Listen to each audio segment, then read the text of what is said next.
I'm a dopamine addict. Idols, rock bands, the Premier League, romance of the Three Kingdoms, extreme sports, martial arts, violence. All of them are things I pursue to spike my dopamine. And when those stopped giving me a thrill, I started playing online games. Dopamine addict sat pondering in front of the computer screen. He told himself, one more try. To be honest, I never wanted to get into gaming. It just reminded me of my mother.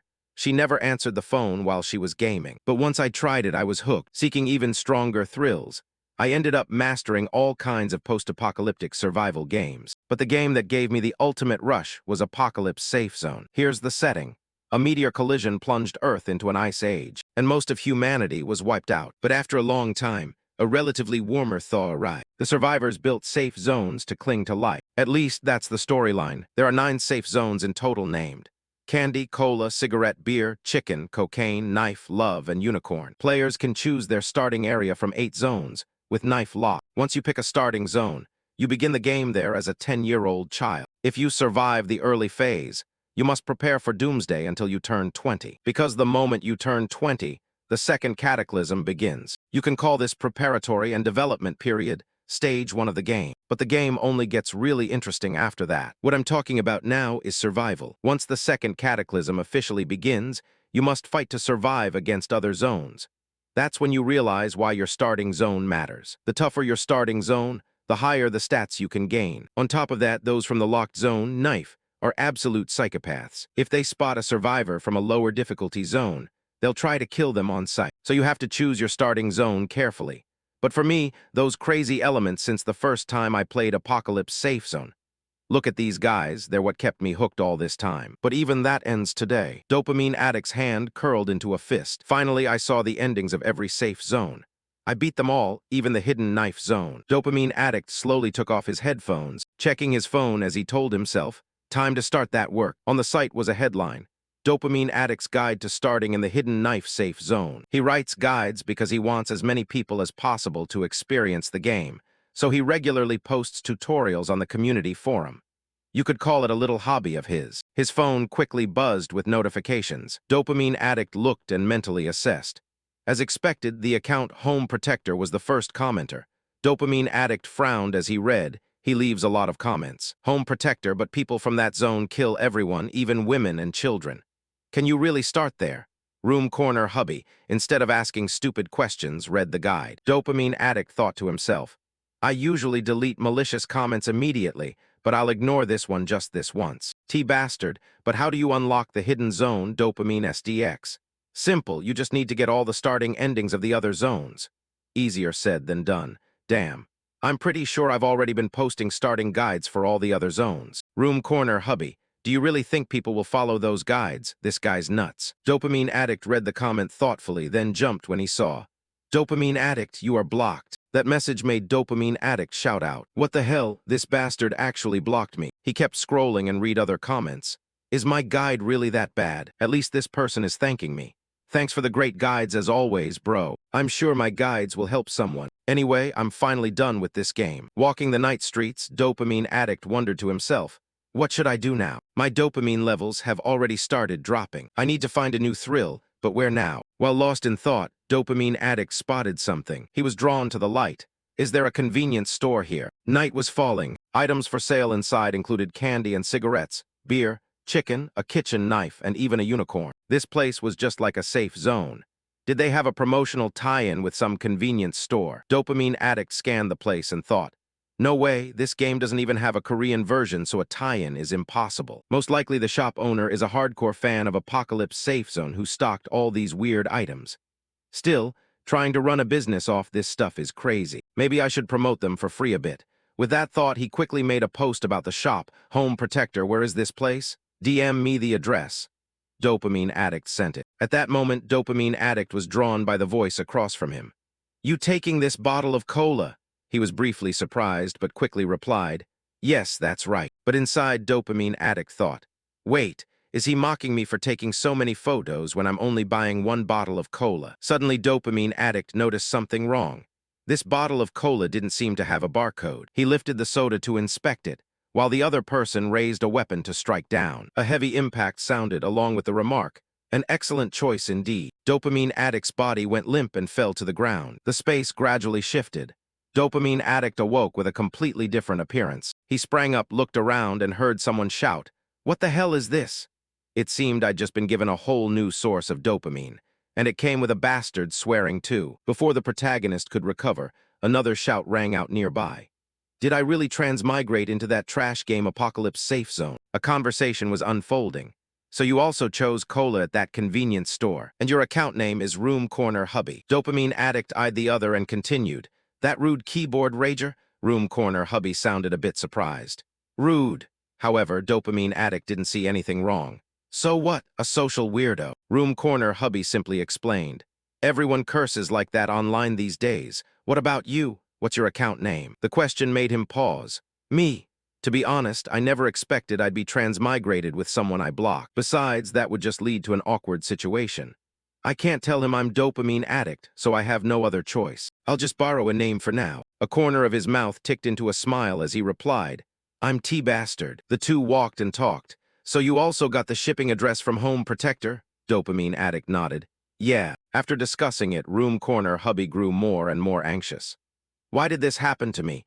This place is definitely the game apocalypse safe zone. Is Home Protector insane? Why did he leak that info? I wondered how Room Corner Hubby had found that convenience store and been drawn in. But it turned out Home Protector had traced the address I gave him. And that guy went there and was pulled into this mess. Dopamine addict kept thinking, if that's true, then here's a hypothesis. Maybe other players were also transmigrated into this game. And if you consider zones like Cigarette or Unicorn, once the second apocalypse begins, we might have to fight players from other zones. That means we'll be risking our lives against other transmigrated people. Dopamine addict closed his eyes and decided to change his train of thought. No, worry about that later. For now, survival comes first. At that, Room Corner Hubby suddenly grew excited and shouted, "But if we're transmigrated into the game, can we use the game system?" Dopamine addict looked at him puzzled. The game system. Room Corner Hubby continued to elaborate. Yeah, like quests, shops, skill panels. You know, the screen pops up, you get stat points when you level up, that sort of thing. Then he hurriedly shouted, "Status board, inventory," but nothing unusual happened. Room Corner Hubby didn't give up and added, "Quests, bulletin board, items, characters, missions, library, monster compendium, please anything open up the system." No matter how much he tried, nothing happened. Room Corner Hubby completely collapsed. Guess those things aren't here. Ah, damn it. They dragged us into this against our will and didn't even give us any privileges. We really have to beat this game with our bare hands, and as kids on top of that. Does that make any sense? Throw someone who's living a good life like me into a place like this. Dopamine addict felt something off. A good life? Room Corner Hubby continued to complain. Damn, I should have cursed less. He sat back against the wall and let out a long sigh, then looked up and asked, "T-Bastard, what are you going to do now? Have you played the Cola Zone? How far have you cleared it?" The sudden question made Dopamine addict pause. My clearing progress? Actually, I've cleared up to the final zones, but currently Dopamine addict is the only one who's cleared the hidden zone. I should downplay it to match T-Bastard's level. Thinking that, he answered, "I've reached the Unicorn Zone." Yet Room Corner Hubby was still surprised. What? Cut the crap. Even among his loyal followers, only a few have cleared Unicorn. If you've actually cleared that far, come to think of it, that bastard was the first to post the convenience store's address. Doesn't that mean he was transmigrated here too? Where's his base? Is it Unicorn? Hearing that, Dopamine addict judged inwardly. Strange. For someone who hates me, he sure knows a lot about me. Calm down. Now that I think about it, when I posted my last guide, he was the one to comment right after Home Protector. Wait, could this guy really be? He smiled and explained, "I'm a follower of Dopamine addict. I just don't post on the forum, but I know all his guides." The more Room Corner Hubby heard, the more stunned he became. "You know them all?" Dopamine addict asked, puzzled. "Didn't you read his guides too? I saw you comment every time." This time Room Corner Hubby suddenly fell silent. Yeah, his expression changed. There was an awkward smile on his lips. "I read the guides, and my frustration just kept exploding. But in the end, that bastard blocked me. Damn. I'm a follower of Dopamine addict. I just don't post on the forum, but I know all his guides." Hearing that, Dopamine addict snorted inwardly. So it's not that he hates me. He felt some one-sided attachment, got blocked and flipped out. And he even claimed he always liked my guides. Room Corner Hubby was still venting. Damn. Of all the people, I had to transmigrate with a Dopamine addict superfan. Dopamine addict concluded, maybe he's not a bad guy after all. His internal assessment of room corner hubby rose slightly.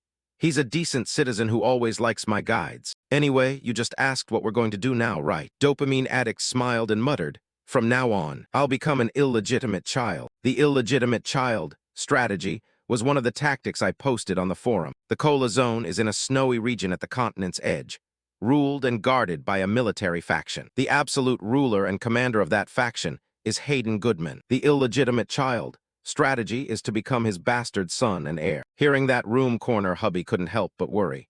Are you crazy? You plan to use the illegitimate child strategy? Don't do that. Reality is nothing like the game. But Dopamine Addict had no intention of dragging it out. If you're scared, find another way yourself. His bluntness shocked him. Hey, room corner hubby quickly hurried after him. Who said I'm scared? I'm just asking if that's feasible. To use the illegitimate child strategy, you have to trick the commander. If you're caught lying, you could literally lose your head. His previous words were affirmed by a single sentence. So you are scared? Room corner hubby jerked and hastily denied. No, I'm not scared. I'm trying to worry about you. Dopamine Addict observed him and thought to himself, I don't blame room corner hubby for feeling that way. After all, we were transmigrated into a game overnight and into an apocalyptic world where people can lose their lives at any moment and are trapped in the bodies of 10-year-old children. Feeling scared is only natural. Placing a hand on his chest, he continued to feel. Strangely enough, I don't feel scared at all. In fact, ever since getting trapped in this game, I've felt a strange excitement. I thought I had run out of dopamine to get from this game. Besides, I'm the one who has to go trick that commander, and I wouldn't even care if I died trying to do it. His explanation successfully made room corner hubby ask back. What? Dopamine Addict continued to present. Who knows, if I die, maybe I'll get sent back to the real world. However, the opponent felt worried for him. Death, but what if you actually die for real? Dopamine Addict explained simply, whether I die from losing the game or get killed for lying, the result is the same anyway. These words were the consequence of dopamine deprivation. Room corner hubby angrily cursed. You lunatic. In the end, he could only fall into helpless silence. After a period of struggle, room corner hubby spoke up once more. Then what should I do? You don't need anyone's help to execute that illegitimate child strategy. This answer made Dopamine Addict somewhat surprised. Turns out you were worried about that, because I can execute this strategy on my own. If so, then I know a place that is absolutely perfect for you. By the way, have you done your military service yet? Room corner hubby was shocked by the sudden question. What? No, I literally just turned 20. Dopamine Addict also surprisingly reflected. 20 years old, right, no wonder you act like such a kid. He spoke up thoughtfully. Since you haven't enlisted yet, that makes it even more perfect. On Dopamine Addict's lips was a smile. On the other side, a few people were standing guard, and in another spot, several people were walking together in a group. Dopamine Addict made a shocking declaration. You are going to join the internal military. Room corner hubby turned pale, draining of all blood as he asked back. The military? Why so suddenly? Dopamine Addict explained very simply. You know it well, we're orphans. The reason this world is divided into 9 safe zones is to protect humanity from alien creatures. The first apocalyptic disaster, the Ice Age, began with a giant meteorite falling from the sky and mysterious alien creatures pouring out from it.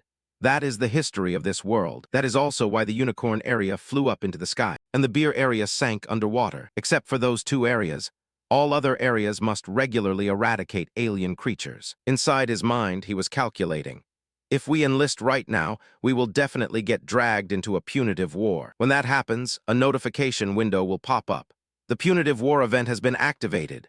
Your character is only 10 years old, but you are forced to participate in the punitive campaign. Dopamine Addict continued to calculate. But we are orphans, we have no one to take care of us, and we have no home to return to. We have to enlist to survive. Room and board are provided there, and we can learn how to use firearms. His convincing explanation made room corner hubby agree. All right, survival comes first for now. I get it, but I don't know how to speak English. How am I supposed to survive in the military? The obvious obstacle was brought up by him. Oh, right. This game was never released with a Korean version. I forgot that I'm the one who taught myself English just to write game guides. Snow covered a patch on the rooftops of the houses. A letter was brought forward. Dopamine Addict calmly explained. I've already submitted the enlistment application. They told us to wait. Room corner hubby was startled upon hearing that and asked back. Really? He added, since the Kola area accepts 10-year-olds as soldiers, it'll probably get approved. At this moment, room corner hubby started grumbling again. Even the enlistment application is in English.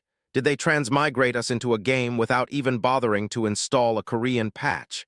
His attitude wasn't new to Dopamine Addict. He's at it again. I filled out everything for him from his name to the reason for enlistment. He kindly instructed, "Don't worry too much. From now on, you just need to clearly say, sir." Room corner hubby completely blanked out. Huh. Dopamine Addict looked around and evaluated. Seriously, though, is this real? It seems we're the only ones speaking Korean, but nobody seems to mind. Is this due to the game's settings? After the first apocalypse, people of various nationalities came to live together. His gaze turned sharper. In that case, make sure you write down all important information in Korean. That way the NPCs here won't be able to read it. Room corner hubby smiled and replied, "That's easy." Dopamine Addict didn't forget to add one more thing.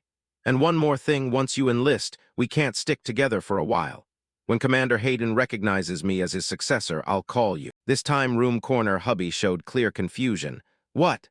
Until then we're going our separate ways. Since you asked me if I've been discharged, you must have already done your military service, right?" He casually invited, "How about enlisting one more time with me? You look like you'd be good at it." Dopamine Addict observed the opponent and thought to himself, "This bastard dares say such terrifying things with that innocent face. I told you I have to execute the illegitimate child strategy." Room corner hubby persistently pleaded, "If we go together, we might clear the game even faster." The word "together" felt a bit unfamiliar to Dopamine Addict. Come to think of it, if other players transmigrated here too, how many besides the two of us are left in this area? I should establish a code of conduct for when I meet them. Anyway, remember what I told you. Don't act like a useless soldier, got it? Dopamine Addict turned around to leave while continuing. "For now, we'll play independently." Room corner hubby hurriedly called out after him, "Hey, you have to tell me one more thing before you leave. What did you write as my English name?" Dopamine Addict nonchalantly replied, "The officer will call out the name soon enough and you'll find out.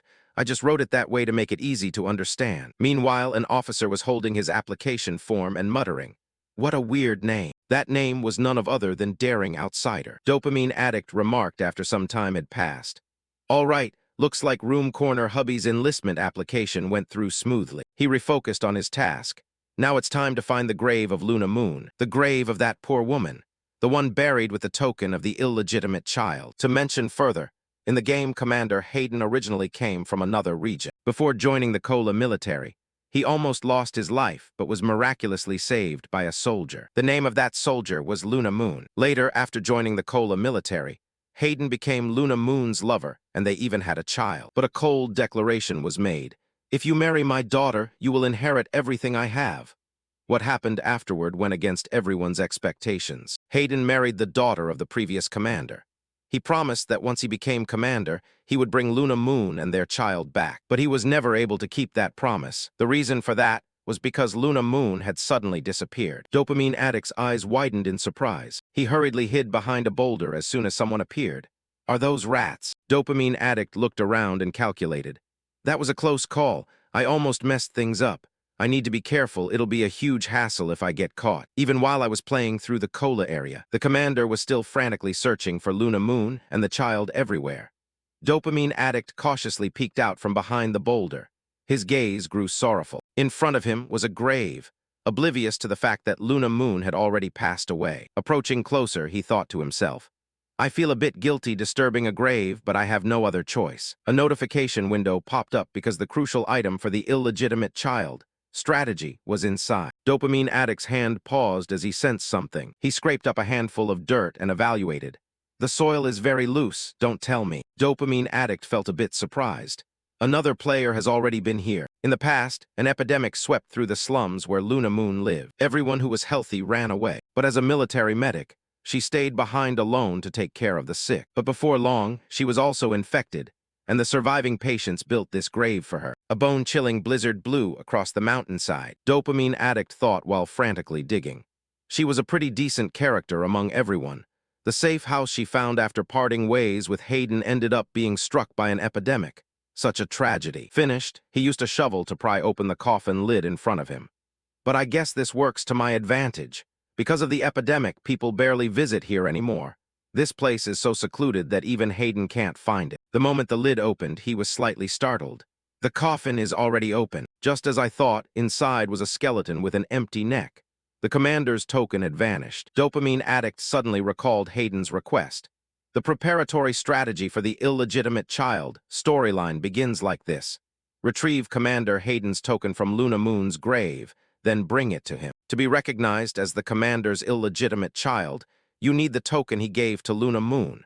And that token was a military dog tag. I somewhat anticipated this. Someone else snatched it away quickly, but I really am a step too late. Thinking up to this point, the corners of his mouth curved up slightly. Dad, things are starting to get interesting. Dopamine Addict immediately thought of the golden key. But no need to worry, because I know where the real token is. Then he carefully knelt down beside the skeleton. I didn't write this in my strategy guide, but the real token Commander Hayden gave her wasn't a dog tag. Then Dopamine Addict reached out toward the skull. The real token was the meteorite that brought destruction to this world. A ring crafted from a fragment of it, the Moonstone Ring. He held it in his hand, gazing at it for a long time. Normally, you can clear this storyline with just the dog tag, but since someone was faster, I have no other choice. Even if her grave was robbed after her death, she certainly never wanted this ring to be taken away. Thinking this, he stood up and spoke softly in front of the grave. I'm sorry for disturbing your eternal sleep, Luna Moon, and I'm also sorry for pretending to be your child from now on. Dopamine Addict bowed and made a counterpromise. If I become the commander's successor, I will truly treat him like my real father. I'll do my best to survive. As soon as he finished speaking, a strong gust of wind blew past. You have taken one step closer to the secrets of the apocalypse. Dopamine Addict clenched his teeth to hide the ring in his hand. The apocalypse, has there always been an event like this? I'm about to get exposed. The system panel suddenly appeared in front of him, unlocking a portion of the system. Character profile available. Inventory available. Chat locked. You have unlocked the all-area clearer privilege. Would you like to check it? Seeing this, he couldn't help pondering. Even a privilege. Did I get it by meeting certain conditions? I should check if I can connect with other users. The notification was still right in front of him. You have unlocked the all-area clearer privilege. Would you like to check it? He approached and clicked. Chat, I want to look around a bit more, but let's open the privilege first. Confirm immediately. The system panel popped up with a notification. Welcome to this world. Player Dopamine Addict is the only player who has cleared all areas. You are granted the ability to inherit titles. Title effects do not stack. Title list. Friend of Luna Moon, Poison Expert, Eternal Commander, Enemy of the Goodman Family, Hero of the Punitive War. Dopamine Addict nodded, understanding to some extent. Turns out inheriting titles is the privilege. There are so many of them. He mapped out a scheme for himself. Once you earn a title in a safe zone, you can carry it over to your next playthrough, and its effects are usually related to how you earned it. For example, if you equip the title Friend of Luna Moon, when no other title is equipped, you can easily increase favorability with NPCs who have a favorable impression of Luna Moon. Finally, he made a decision. Since tomorrow he has to go meet the commander, he should equip the title Friend of Luna Moon. But if only the all-area clearer gets a privilege, that means everyone else has to start from scratch. What on earth is that bastard who transmigrated us into this game thinking? Once again, a notification appeared. The effect of the title Friend of Luna Moon is being applied to the target. Dopamine Addict blankly looked down at his hands. Title effects are being applied. Suddenly remembering something, he turned his head to look at the grave. This notification only appears when an NPC affected by the title is nearby. But I'm the only one here. Dopamine Addict silently picked up the shovel on the ground. He then frantically shoveled snow back over the coffin lid. I don't know what that was, but since nothing happened, it's probably fine. I'll just ignore it and cover the coffin lid back up. Looking at the dug-up snow, Dopamine Addict wondered. Come to think of it, has the guy who took the dog tag already reached the commander's mansion? Then he returned to Hayden's mansion amidst the chatter. What a real pity. He was just trying to follow a flawless guide, such a sharp and diligent player. And now I have to chase him away. Guards immediately spotted him and blocked his path. Hey kid, what business do you have coming to the commander's mansion? At this moment, Dopamine Addict calmly said, I have information about the people Commander Hayden is looking for. The guards were stunned upon hearing that. What the young master said was right, he really did show up. A trace of doubt flickered in his heart. Young master. Then the guard led him inside. Follow me, the young master is waiting for you. Dopamine Addict silently followed behind. This is beyond my expectations. Whoever that person is, are they waiting for other players? A smooth male voice echoed in the room, welcoming him. Saying that, he smiled and approached to get acquainted. You're a player, right? The system information panel popped up. Name, Tijang Tisabayant's title, non-affiliated area, Cola this player has not unlocked the system, so you cannot send a friend request. Seeing no response, the opponent walked over. No need to be so defensive. I don't know if you've realized, but since there's no Korean patch here, if we speak in Korean, they won't understand what we're saying. At the same time, the information panel displayed. Name, safe zone title, non-affiliated area, Cola this player has not unlocked the system, so you cannot send a friend request. Dopamine addict glanced at him and coldly replied, I already know that. Gradually lowering his guard inside since he was sharing information, he seemed to have no malicious intent. He proactively asked straight out, but why are you waiting for other players? Safe Zone let out an annoyed sigh. You're quite impatient. It's not too late to ask about that after exchanging names. Dopamine addict was dumbfounded upon hearing this. Wait, exchanging names. At this moment, Safe Zone's gaze stared intently at him because their system wasn't unlocked. They couldn't view his information. Recalling the previous introduction, he told himself right then, I'll trick them and breeze through just like last time. Footsteps suddenly drew closer. I think I should introduce myself first. The ring on his neck gleamed. Safe Zone patted his chest and introduced, I am Dopamine Addict. Dopamine Addict initially thought he misheard. What? Who did you say you were? The opponent chuckled softly upon hearing that. Looks like you already know who I am, huh? In front of him, Safe Zone boastfully introduced. Well, I'm pretty famous on community forums. They call me the first person to clear all areas of Apocalypse Safe Zone or something like that. Only then did he turn pale as he realized. Wait, is this guy trying to impersonate me? Do I really look that hateful? After boasting, Safe Zone changed to a serious tone. Looks like you just barged in here with no plan at all. Would you mind leaving right now? He chuckled, lifting the pendant hanging around his neck. You know you can't even start this tactic if you lack this. But before he could speak, the other cut him off. However, that reckless confidence of yours. Safe Zone stepped forward and raised his voice to propose. Show me that you can actually be useful. What do you think?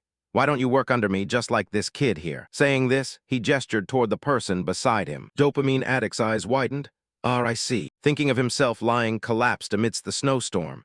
Players who couldn't adapt to this world would be weeded out before they could even try a tactic. But those who could adapt would gather here because of that tactic.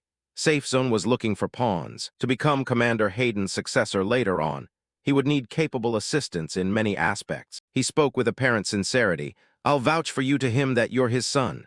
Dopamine Addict coldly cut him off. I'll show him what a real tactic looks like. He already had his own calculations, but I have no intention of cooperating with him. Immediately after, Dopamine Addict demanded in a low voice, Go call the commander here. He felt utterly dissatisfied. How dare he use his own tactics like that? A firm voice echoed through the room. I'll show him what a real tactic looks like. Hearing that, Safe Zone quietly walked away. Only then did he slowly turn back. All right, now that the imposter has gone to call the commander. He raised his head upon hearing this call. That guy. Dopamine Addict muttered to himself. Figure out why Safe Zone kept this guy around. You also came here for the illegitimate child strategy and ended up teaming up with him. The opponent bowed and carefully replied, No, that's not it at all. Right from the start, I woke up in the exact same place as brother Dopamine. Dopamine Addict showed extreme confusion. You woke up in the same place? Tijang Tisabayans immediately nodded. Yes. Inside his heart, he couldn't help exclaiming. He cooperates surprisingly well, doesn't he? He quickly figured out Safe Zone's trick. So that Safe Zone guy started impersonating him the moment he transmigrated. Then he continued to probe. Why are you following him? You could just enlist. Hearing this, his complexion turned pale. I don't want to go back to the military at all. Dopamine Addict nodded in understanding.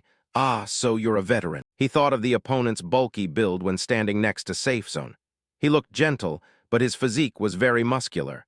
I understand why Safe Zone kept him by his side. Silent for a long time, he suddenly lowered his voice and asked, Don't you resent Dopamine Addict? You're suffering like this because of the address he leaked. Tijang Tisabayans casually replied, Ah, I know about that. Then he continued, But actually I'm glad. Dopamine Addict's expression blanked out. What? The opponent's hands clenched with determination. Getting to play a game with brother Dopamine makes my heart race. Tijang Tisabayans took a deep breath and admitted, I'm a hardcore fan of brother Dopamine. He's my idol. Dopamine Addict silently sighed. This guy wasn't normal either. He had to step back when hearing him confess. Besides, he's the one who cleared all areas. Now that we're in this world, there's no reason not to follow him. With that said, Tijang Tisabayans turned and seriously reminded. So if you want to survive this apocalypse, you'd better do what he says. Dopamine Addict had his horizons broadened. His personality really is uniquely quirky.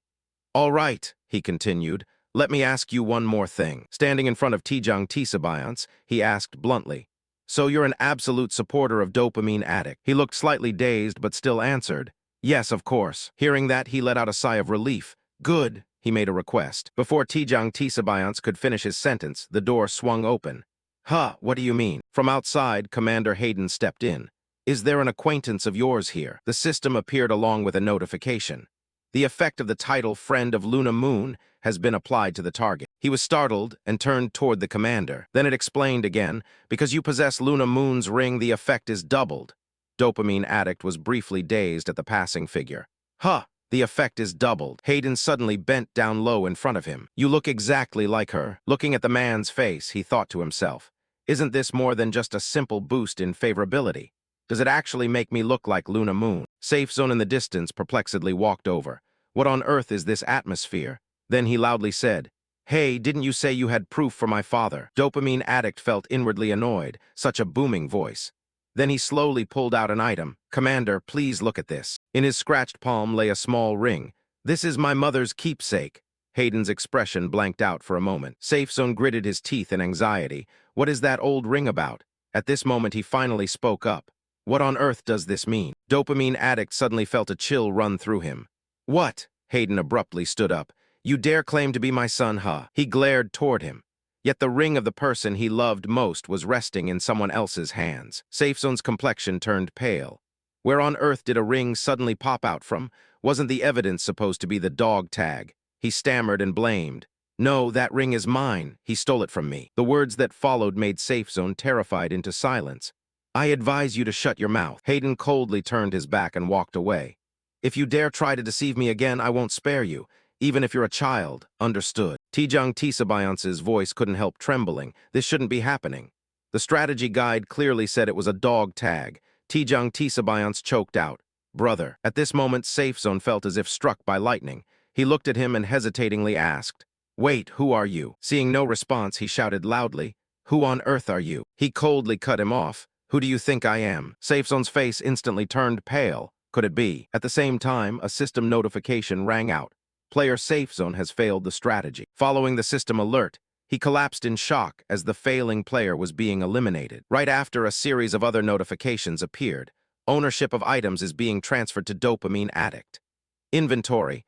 Luna Moon's ring, Luna Moon's dog tag. He was startled and turned around. Transfer. At the same time, Hayden carried Safe Zone away to take him to the medical room first. Dopamine Addict's heart sank.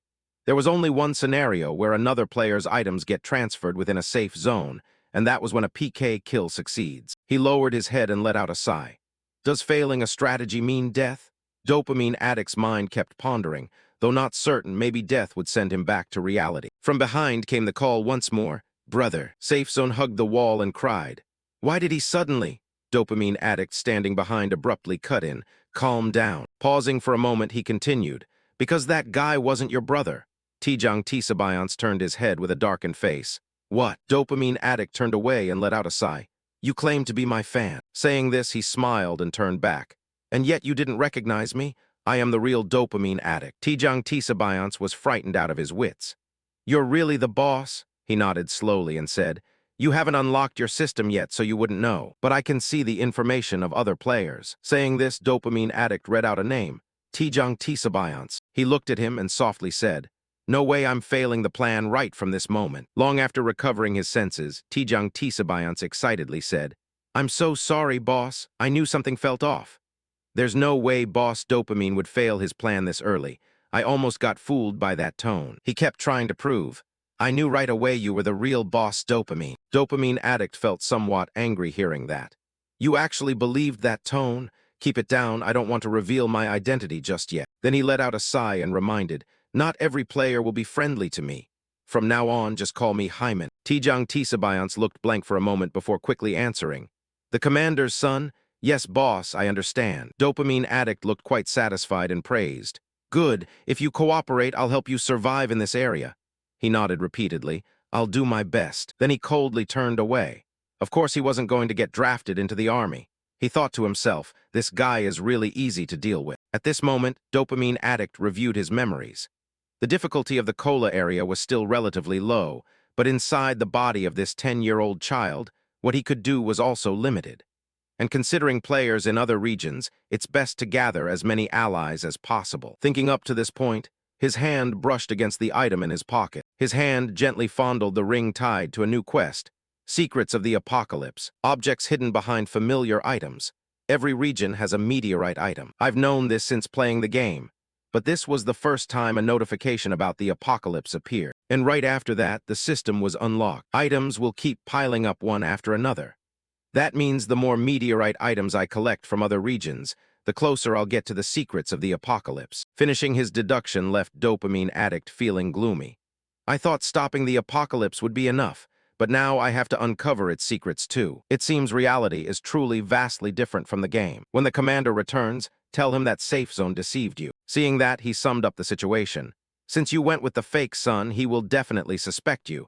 Once we get out of here safely, I'll introduce you to another player. His name is Room Corner Hubby. He has always helped me. Tijung Tisabayance immediately recognized. Ah, that foul-mouthed guy, right? Dopamine Addict replied. Yeah. Finished, he instructed. So when you meet him later, just play along. Got it. Tijung Tisabayance agreed without any objections. Boss, yes, I understand. The opponent suddenly became hesitant, and by the way, he suddenly stepped closer and whispered, I think that T-bastard guy got possessed too. Dopamine Addict's eyes widened in horror. What? How do you know that? Tijung Tisabayance lowered his voice and recounted. After you posted the location of the convenience store, veteran gamers started disappearing. People got curious and all flocked to that convenience store. I was one of them too. I met someone there and we exchanged names. He said he was T-bastard. A question echoed in his ear. You bought a knife? The hands holding the item paused slightly. Since the guide for the hidden area was posted, I thought I'd give it a try. Pausing briefly, the opponent continued. Anyway, it's a hidden area after all. At this moment, Tijung Tisabayance recounted. Then he bought a knife and paid for it. Thinking of a regional symbol, he deduced.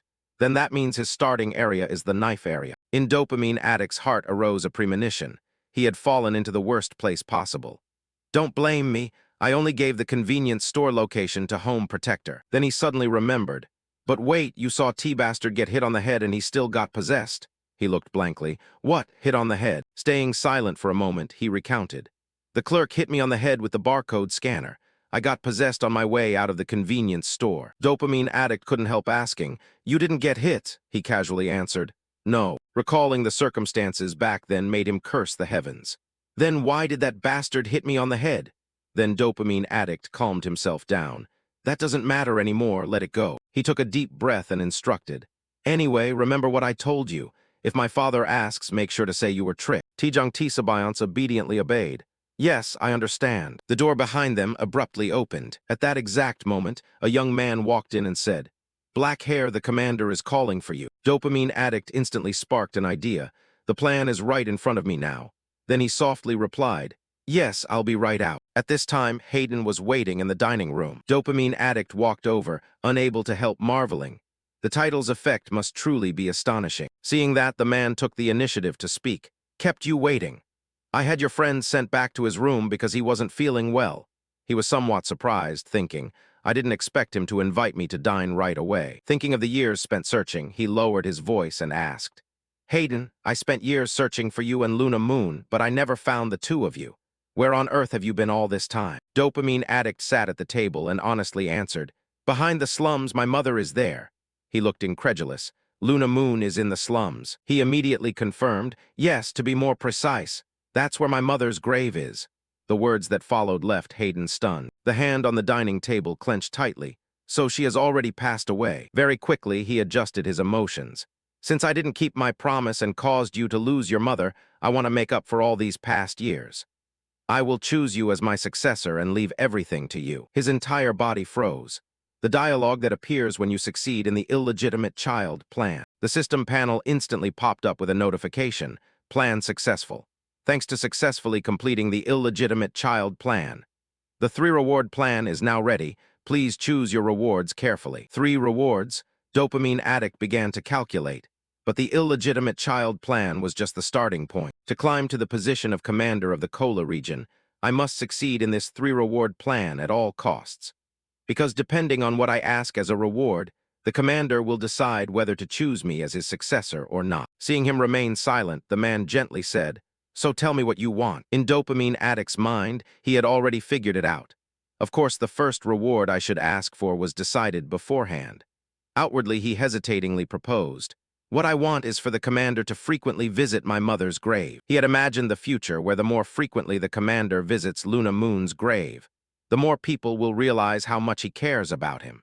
And incidentally, if he sets his sights on the slums, my favorability points will also increase. Hayden immediately nodded in agreement. Now that I know where she is, I will definitely do that. As soon as he finished speaking, the system notified 3 rewards, 1 out of 3.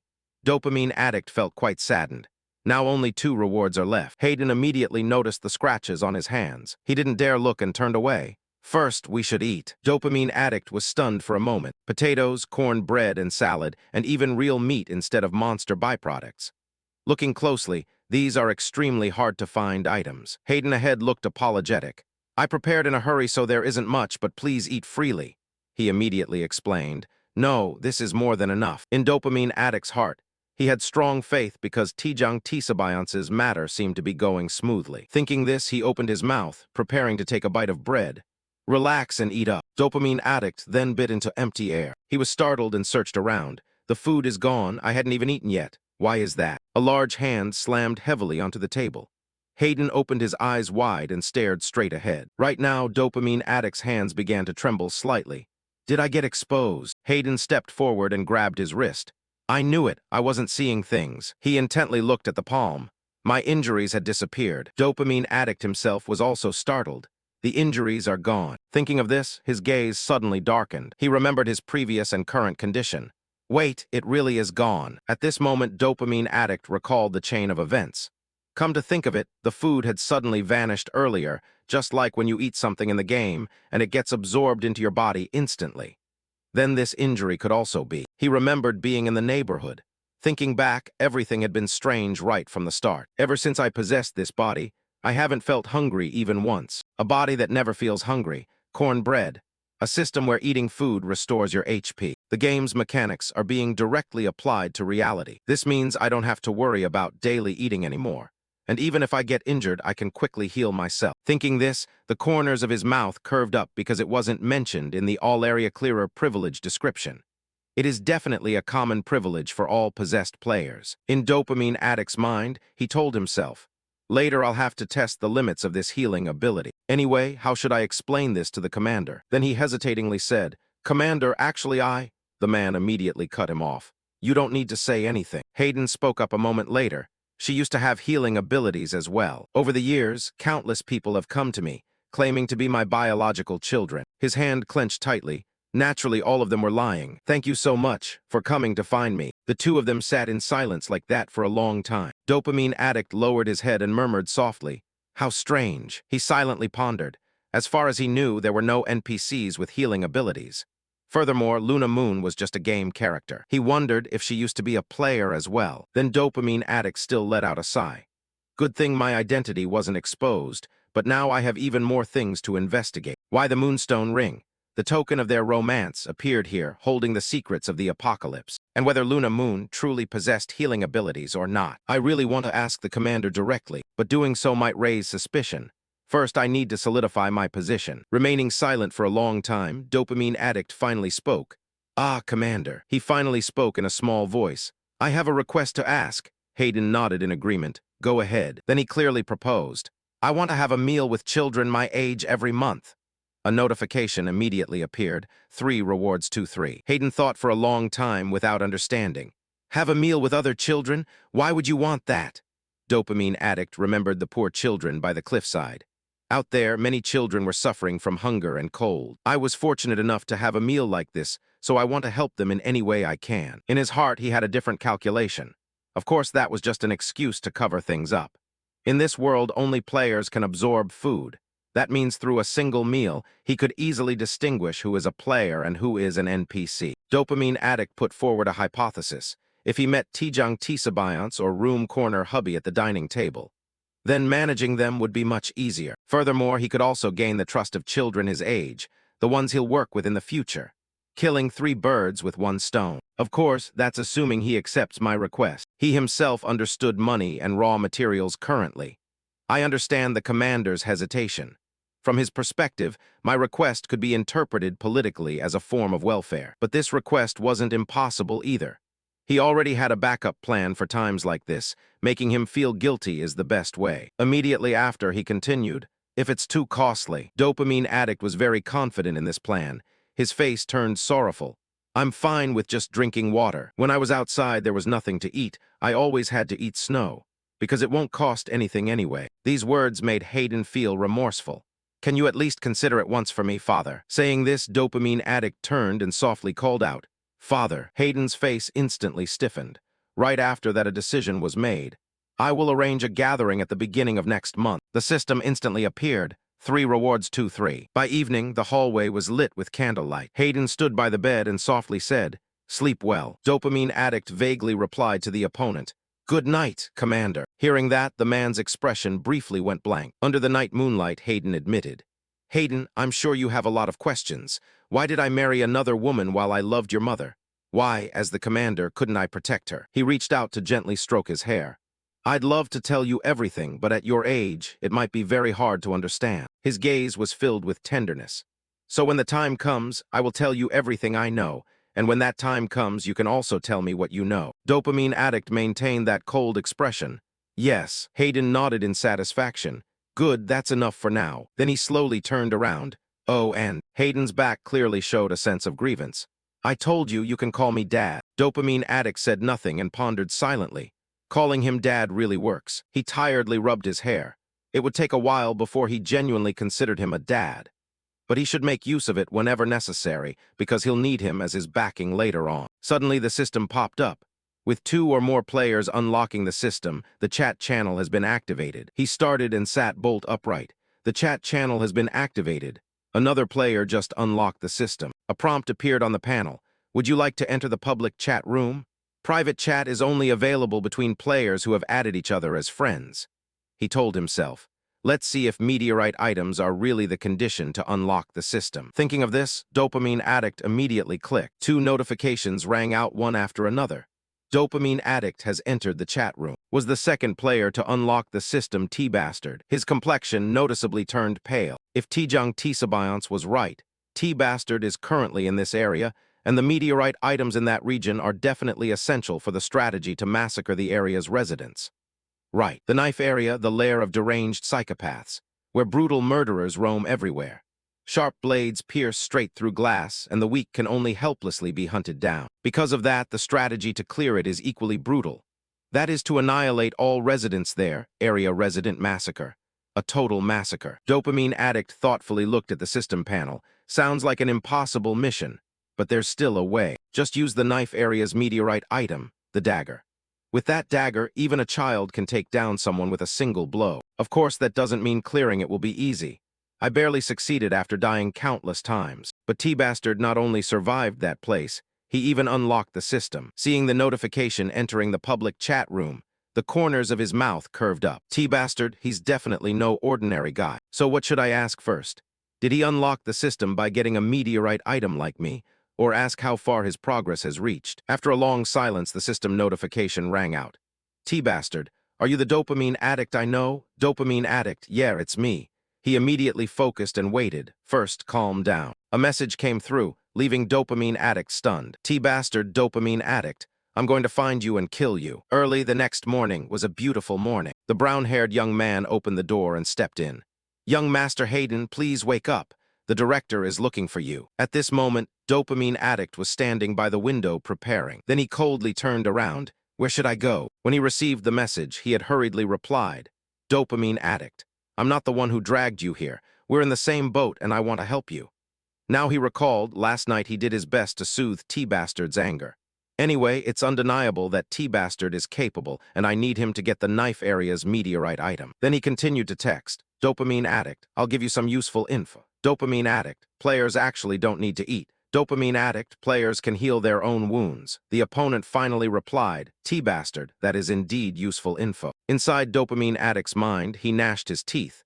But T-bastard, even so, if I survive, I'll still find and kill you.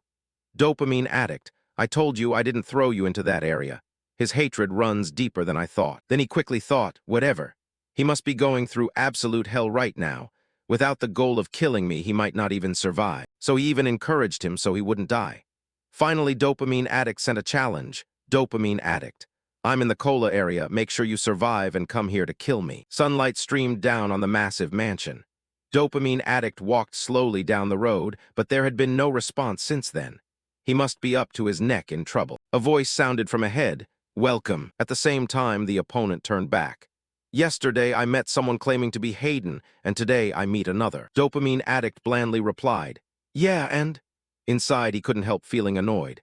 That man is Director Merceau, serving as the commander's adjutant. Look at that attitude. He's a strategist, but extremely paranoid. So in the game, I usually poisoned him to clear the stage easier. Merceau slowly approached him. Even if you're the commander's biological son, you'd better show some respect. He stepped closer and whispered a reminder. The commander's official wife is Lady Daphne. After all, you're just a bastard. His figure loomed over his vision. He's exactly like in the game. But this time I won't kill him. He thought of the opponent's past. Merceau was an orphan and used to be a child soldier.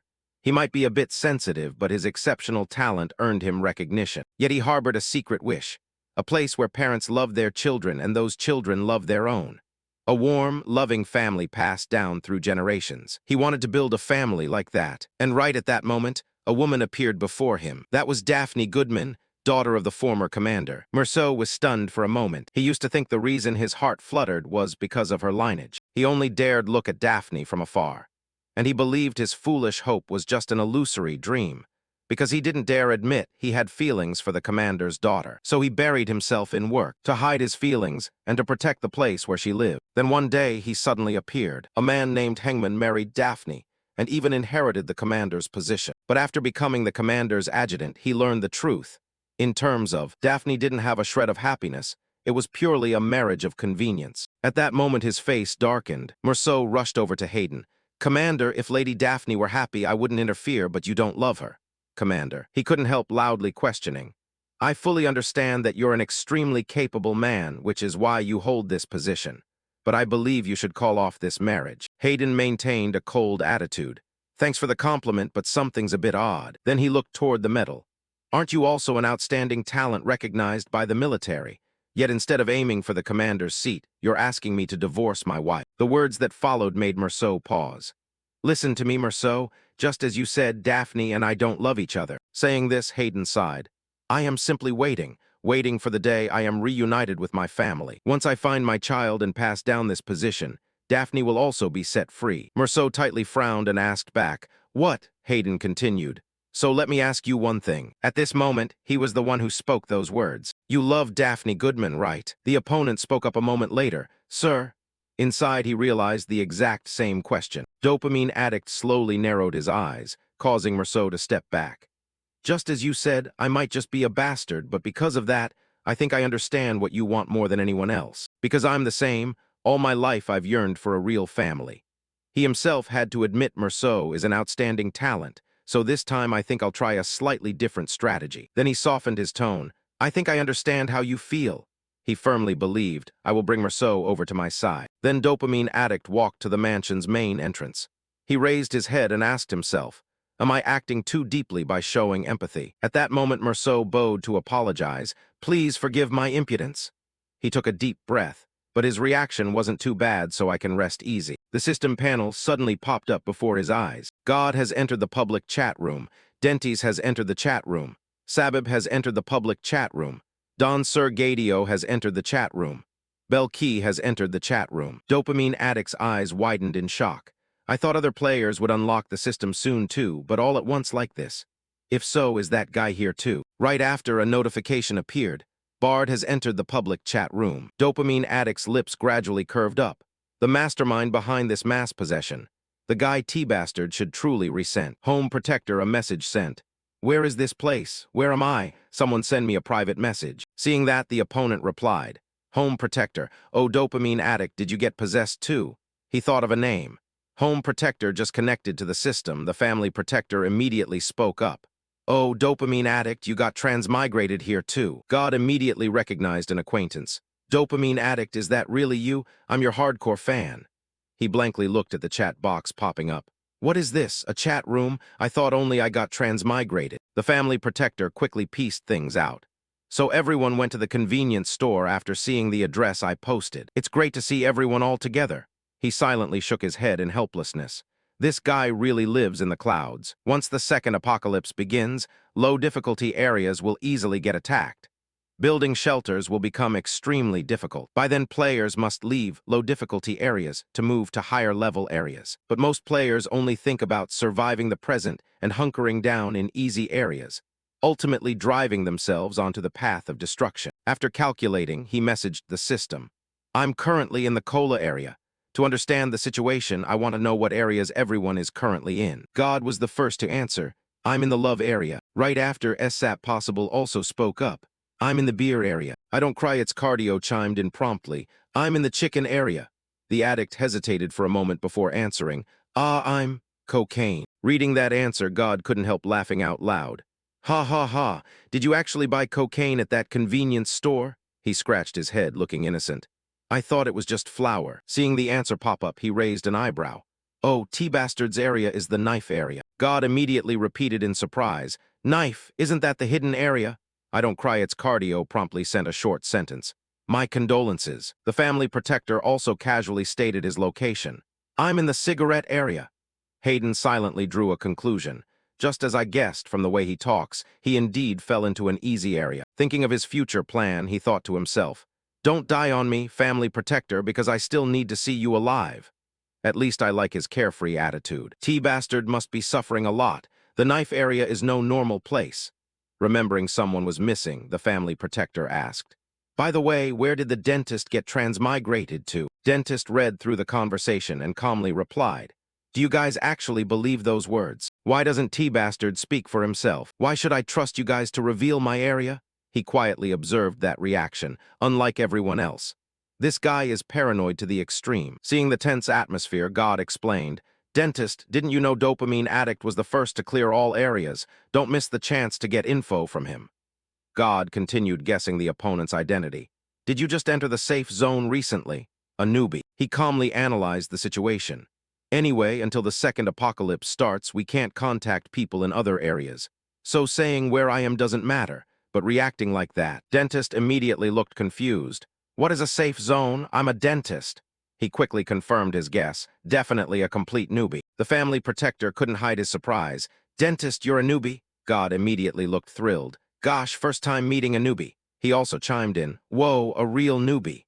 Look at how excited these old-timers are. In his mind, he quickly connected all clues. Come to think of it, there seemed to be a dental clinic next to the convenience store. This guy probably just stopped by the convenience store and got dragged in.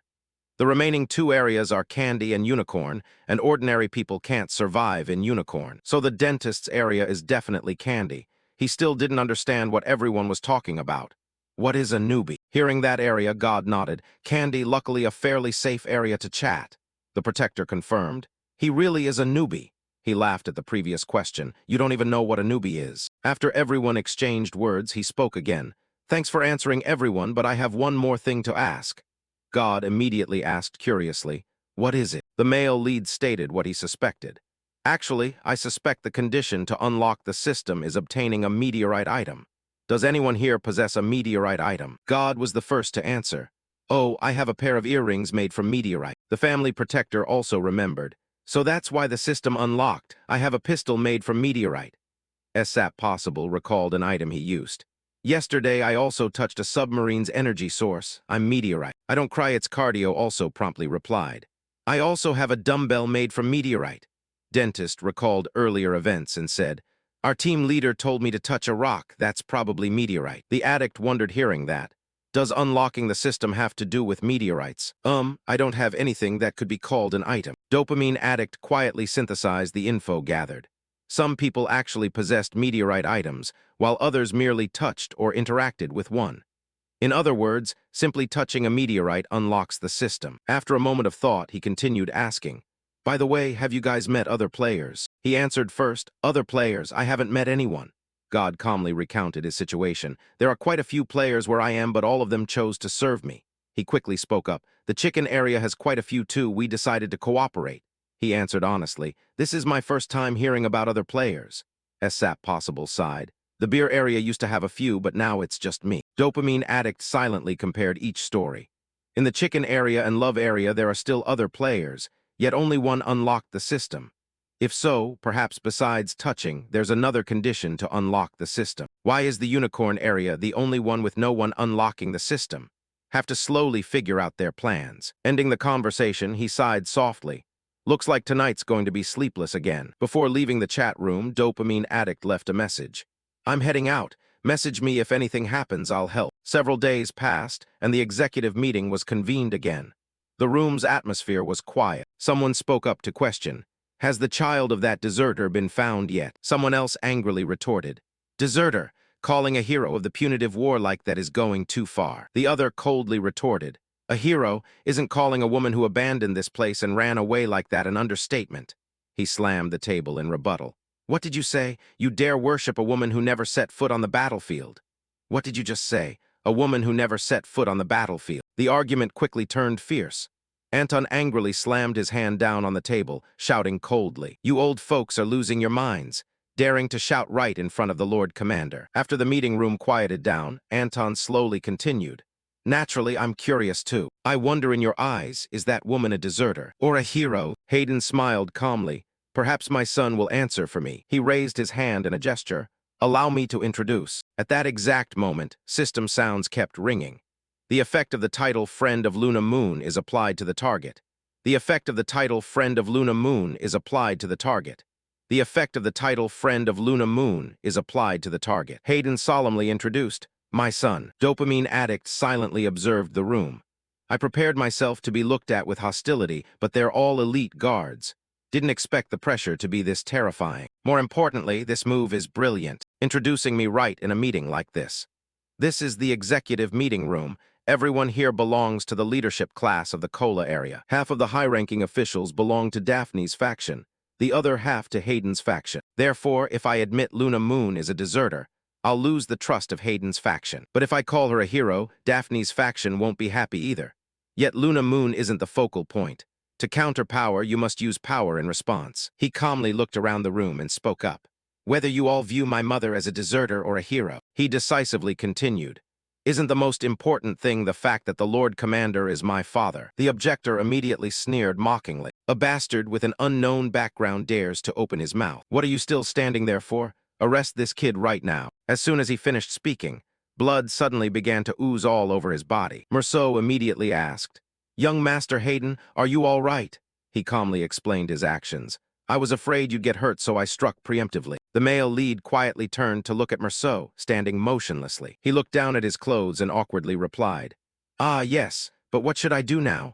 The clothes the Lord Commander gave me got stained. The officer meeting ultimately had to end early. After everyone left, Hayden slowly spoke up. Someone died right in front of him, yet the kid didn't even blink an eye. I knew he was smart, but I didn't expect him to be this bold. Hayden turned to look at Merceau. I assigned you to teach him over the past few days. What do you think of him? He didn't hesitate to give his review. I knew he wasn't an ordinary person, but he still far exceeded all my expectations. Merceau suddenly recalled the days accompanying him. He recounted what he witnessed one by one. Not only is he proficient in noble etiquette, but he also memorized the entire history of the Goodman family and the military structure in a short amount of time. He also listened attentively to the story about the madam. His concentration and memory far exceed his age. But what astonished me the most, he paused for a moment before continuing, is his marksmanship. Just remembering it was enough to make Merceau find it hard to believe. I saw it with my own eyes and still couldn't believe it. Posture, aiming, breathing, calmness. Everything was as perfect as a seasoned marksman. Yet he claimed it was his first time holding a gun, a South Korean veteran carrying the Magic Marksman title. Though it was indeed this body's first time holding a gun, Merceau continued analyzing the cause. But once you grasp the basic skills, anyone can hit the target. Still, his sharpshooting ability, I can only call it innate talent. Merceau spoke in a serious tone. As you know, to protect our region, shooting ability is a matter of life and death. Because if you don't hit the core, the monster won't die. Therefore, I believe young Master Hayden, is an absolutely indispensable asset in the punitive war. Hearing himself say that, he suddenly paused. What on earth am I saying to the Lord Commander's son? He nodded gently as if understanding. So that's how it is. A thought flashed through Hayden's mind. Indeed, he instinctively remembered someone. The boy looked very much like her. Outside the shelter building, white snow quietly blanketed the entire ground. A few soldiers gathered to chat among themselves. Hey, did you hear? Someone died during the officer meeting yesterday. Another immediately chimed in. Word is that Director Merceau shot and killed Lieutenant Bottom.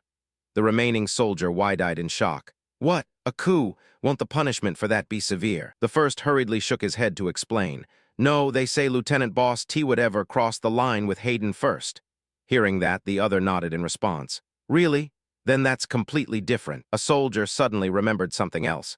You wouldn't believe Hayden's reaction. Someone died right in front of him, yet he was only worried about his clothes getting dirty. Hearing this, a soldier couldn't help shuddering.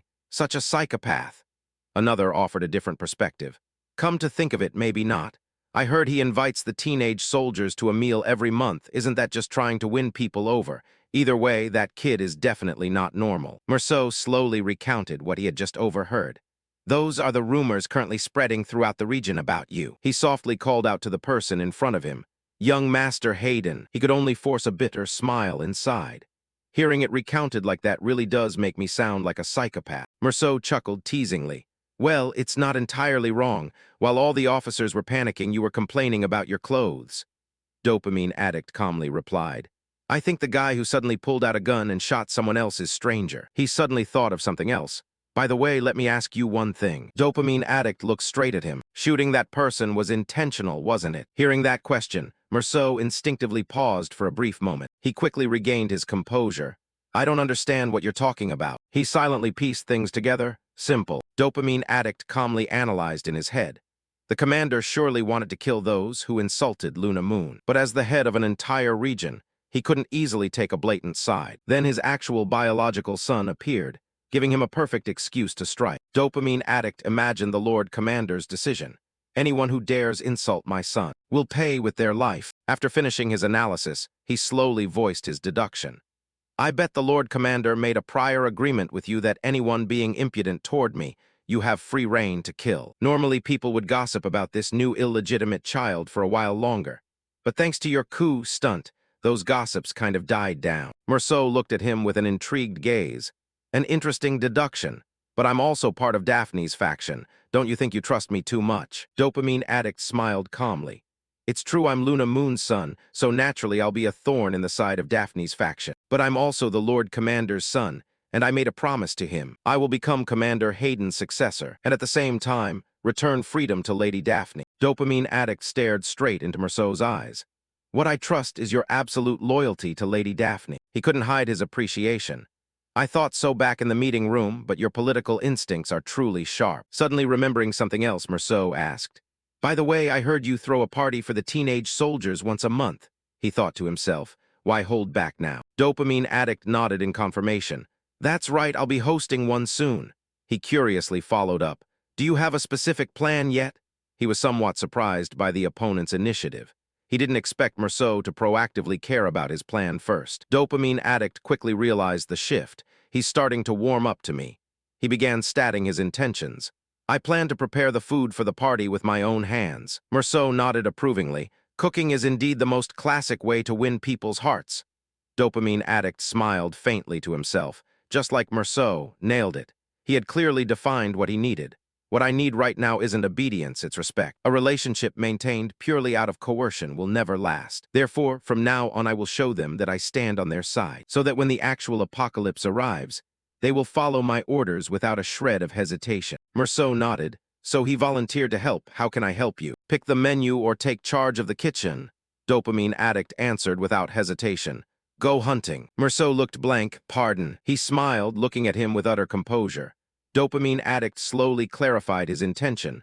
Let's start with hunting. Not long after, the two of them dragged themselves to a snowy mountain. Merceau sighed helplessly. This is insane. You plan to go outside the safe zone with just a gun. Seeing him walk calmly forward, Merceau shouted. Are you even listening to me, young Master Hayden? Hayden simply replied. Merceau, be quiet, just hunting. What's the big deal? He continued, because young Master Hayden isn't allowed to get hurt.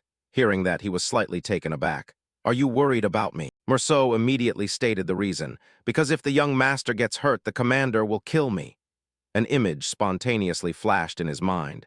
You dare let my son get hurt? Dopamine addict suddenly changed his mind, but upon second thought he calmly explained.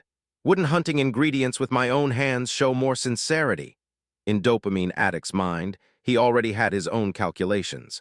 I plan to prepare the dishes for the party myself. Merceau nodded and sighed. I completely agree with that, but you have no experience with guns. This is also your first time hunting, right? If an accident happens just to show sincerity, the one taking all the blame will be me. He maintained his composed look. I'm the commander's son, going on a little hunt is nothing. Merceau shook his head in refusal. Please don't use that excuse anymore. Dopamine addict smiled with absolute confidence. I used to hunt prey that can be caught without guns. If you're that scared of monsters, just hide behind my back. He glared at him. When did I say I was scared? Dopamine addict secretly kept his plan to himself. Actually, hunting alone is much easier. But the reason I purposely dragged this loudspeaker along is so that later when I annihilate the monster, Merceau will be there to bear witness for me. Merceau unexpectedly spoke up to remind him. That's a horned rabbit. That size is just right for hunting. He shook his head in denial. That's not my prey. Merceau grew even more confused. Not your prey, then what on earth do you plan to hunt? Suddenly noticing something abnormal, he lowered his voice to call out. Young master dopamine addict. Dopamine addict immediately brought a finger to his lips. SHH, you'll scare the monster away. Merceau suddenly noticed the wound on his hand, but the blood. Dopamine addict narrowed his eyes toward the bushes. It's here. He instantly tensed up and asked back, Huh, what is it? Upon seeing that silhouette clearly, Merceau froze. A hippopig. His expression changed instantly. This species rarely appears near humans. Why is it here? It could be very dangerous. Young master dopamine addict, he calmly said. Relax. Dopamine addict quickly recalled his knowledge about this monster. Just as Merceau said, hippopigs rarely show themselves proactively. A system information panel popped up before his eyes. Medium hippopig. Classification, monster. Appearance, hippo torso, pig legs. Traits, extremely acute sense of smell, primarily hunt small monsters. Dopamine addict calmly analyzed. They only hunt small prey like horned rabbits and almost never confront opponents stronger than themselves. He suddenly understood the intent. So earlier you let your blood bleed out to lure it out. Why didn't you just use the horned rabbit as bait? Dopamine addict shook his head to explain. Its sense of smell is very sharp. If I shoot and kill the rabbit, the smell of gunpowder will make it run away. His gaze remained fixed on the prey. More importantly, Merceau stepped back. Dopamine addict quickly assessed the situation. Even though hippopigs usually avoid humans, it's just the two of us here. A system sound rang out in his head. Triggered effect. Magic marksman. Dopamine addict gripped the gun tightly. If either of us gets hurt, even the most cautious beast will proactively attack. He silently aimed at the target. Come here. At that exact moment, a gunshot tore through the quiet atmosphere amidst the snowy weather. Merceau opened his eyes wide, dumbfounded as he looked at the scene right before him. Dopamine addict lowered his gun. Is this enough, I suppose? Returning to the shelter. A clear blue sky stretched over the blanket of white snow. Per orders, the soldiers quickly gathered in the wide courtyard. He smiled as he looked at everyone. Thank you all for accepting my invitation. I couldn't prepare much, but we have plenty of pork belly. Eat to your heart's content. Looking forward to your support moving forward. Afterwards, everyone gathered around, chatting lively while eating. Someone calmly remarked, he's not even glancing this way. Room corner hubby glanced over and replied, well, obviously, unlike us, he actually tastes the flavor of the food. Dopamine addict grilled the meat while speaking. Your personality hasn't changed at all. I grilled a few pieces over here. He glanced down at the grilling. Aren't they done yet? A polite voice unexpectedly rang out from ahead. Hello, seniors. Room corner hubby jumped in surprise, turning around. Good grief, you scared me. He hurriedly introduced himself. I'm Tijang Tisabayance, corner hubby of Lubu. Can I call you second brother? I've heard of you for a long time. He immediately winced. Who gave you permission to call me brother? Hey, T-bastard, why didn't you draft this guy into the army? How are our situations any different? Dopamine addict calmly explained. He used to be in the military while you never enlisted. Do you even know how to use a gun now? Tijang Tisabayance let out a puzzled chuckle. Come on, brother, you're joking, right? At least you know how to hold a gun, but you're clearly a player too. Room corner hubby panicked and lowered his voice. Watch your mouth, asshole. You want other people to know I'm a player. He immediately bowed his head. Ah, sorry. He waved his hand dismissively. Doesn't look like anyone heard. Forget it, report your progress now. Tijang Tisabayance, you first. He immediately stood at attention. Yes, Tijang Tisabayance began reporting his situation. Currently, I'm a servant in the Lord Commander's mansion. Probably because I'm young, the seniors treat me very well. Dopamine Addict asked for more gathered info. Did you hear any important news? He nodded. Ah, yeah. Tijang Tisabayance lowered his voice. Lieutenant Radu, he finished with a secretive look, is having an affair. He helplessly moved on to the next person. What about Room Corner Hubby? Any news related to the extermination war? He answered seriously. I heard in the next extermination war we might get deployed. Tijang Tisabayance blankly asked back. Dopamine Addict quickly calculated in his head. Usually the extermination war only begins when most of the snow has melted. When hunting with Merceau, the snow was still piled thick, so there's probably still some time until the next war. Room Corner Hubby looked at him. Did you find anything? Dopamine Addict nodded. Yeah. But first he pulled out a ring. You two try touching this item. He picked up the ring to inspect it. Isn't this just a regular ring? Did someone give it to you? Seeing no reaction, Dopamine Addict exhaled softly. Looks like it has no effect. He slowly explained his discovery. Actually, I unlocked the system recently. To confirm, I need to check other areas too. But it seems most people unlock the system by touching a special item. Dopamine Addict continued his remaining deduction. Looks like only one person unlocks the system per area. Room Corner Hubby anxiously asked. What about someone like me with nothing? What should I do? He calmly reassured. Relax. Dopamine Addict began explaining further. It only unlocks character profiles, inventory, and chat anyway. The most useful function is just the chat. Currently, there are a total of 8 people in the public chat room. In other words, other areas have players too. Room Corner Hubby suddenly thought of someone, so he immediately asked, Dopamine Addict is somewhere out there too, right? Which area on Earth was that asshole dragged to? Dopamine Addict blankly thought. Why is he looking for me out of nowhere? He shook his head in reply. Everyone is keeping their info strictly confidential, so I don't know yet. A thought flashed through Dopamine Addict's mind. Maybe it's time to reveal his identity, knowing that owing me a favor will make them easier to boss around later. Room Corner Hubby still maintained his annoyance. That arrogant jerk would never confess on his own. Tijang Tisabayance looked around and remarked, There are no other players left in the Cola area, right? You guys really cleaned house. Dopamine Addict nodded in confirmation. That's right. I think there are only 3 of us left in Cola. Suddenly thinking of another possibility, he paused. But Dopamine Addict slowly voiced his deduction. Luna Moon might have been a player too. Room Corner Hubby surprisedly asked back. Luna Moon was a player too. Dopamine Addict slowly explained his deduction. Actually, I'm not entirely sure, but seeing how everyone says I look like Luna Moon, I think she was an Asian like us. He recalled what he had heard. From what I've seen, you look a lot like Luna Moon. Dopamine Addict stated another clue. Furthermore, she was called the hero of the punitive war. Room Corner Hubby softly repeated thoughtfully. Hero of the punitive war. He then said, Isn't that a title only players have? Tijang Tisabayance also confirmed. I've never seen any NPC carry the hero of the punitive war title. He presented another piece of evidence, but the most decisive clue was, people say she had healing abilities just like us. Room Corner Hubby sighed softly. Looks like this world still holds many secrets we don't know. The corners of his lips curved up with excitement. What's this? Not feeling excited, a hell campaign is waiting for us. Room Corner Hubby looked at the opponent helplessly. Look at that jerk's smile. Tijang Tisabayance patted his shoulder. Calm down, little brother. Dopamine Addict could only force a laugh inside. Those two are much scarier. Still, what bothered him was something else. Actually, what surprised me isn't just Luna Moon. Dopamine Addict's gaze lingered on the ring. Her ring. In the game, it was just a regular item. But in this world, it seems a secret has been added to it. Dopamine Addict recalled the sensation of holding the ring. When he was near the Lord Commander, the ring was still warm. But as soon as he walked away, it instantly turned ice cold, as if feeling sad about parting. After all, the friend of Luna Moon. Title is a title that only works on NPCs. If so, could the consciousness of an NPC actually exist inside this ring? Who on earth is it who makes me feel such a longing? Room Corner Hubby suddenly thought of another possibility. What if this world isn't entirely like the game? Then wouldn't all our strategies be completely useless? Dopamine Addict calmly shook his head. No, the strategies still work. I told you players who fail the campaign die. He was still full of doubts. Then what about Luna Moon? Did only her settings get changed? He frowned slightly. That makes it even stranger. Tijang Tisabayance suddenly spoke up. You guys, he looked at the two of them thoughtfully. If Luna Moon really used to be a player, it means someone was sent here before us. So what happened to them? Room corner hubby only felt his mind in a tangled mess. The hell difficulty of the campaign, plus players operating everywhere. An NPC might have been a player. He clutched his head and groaned.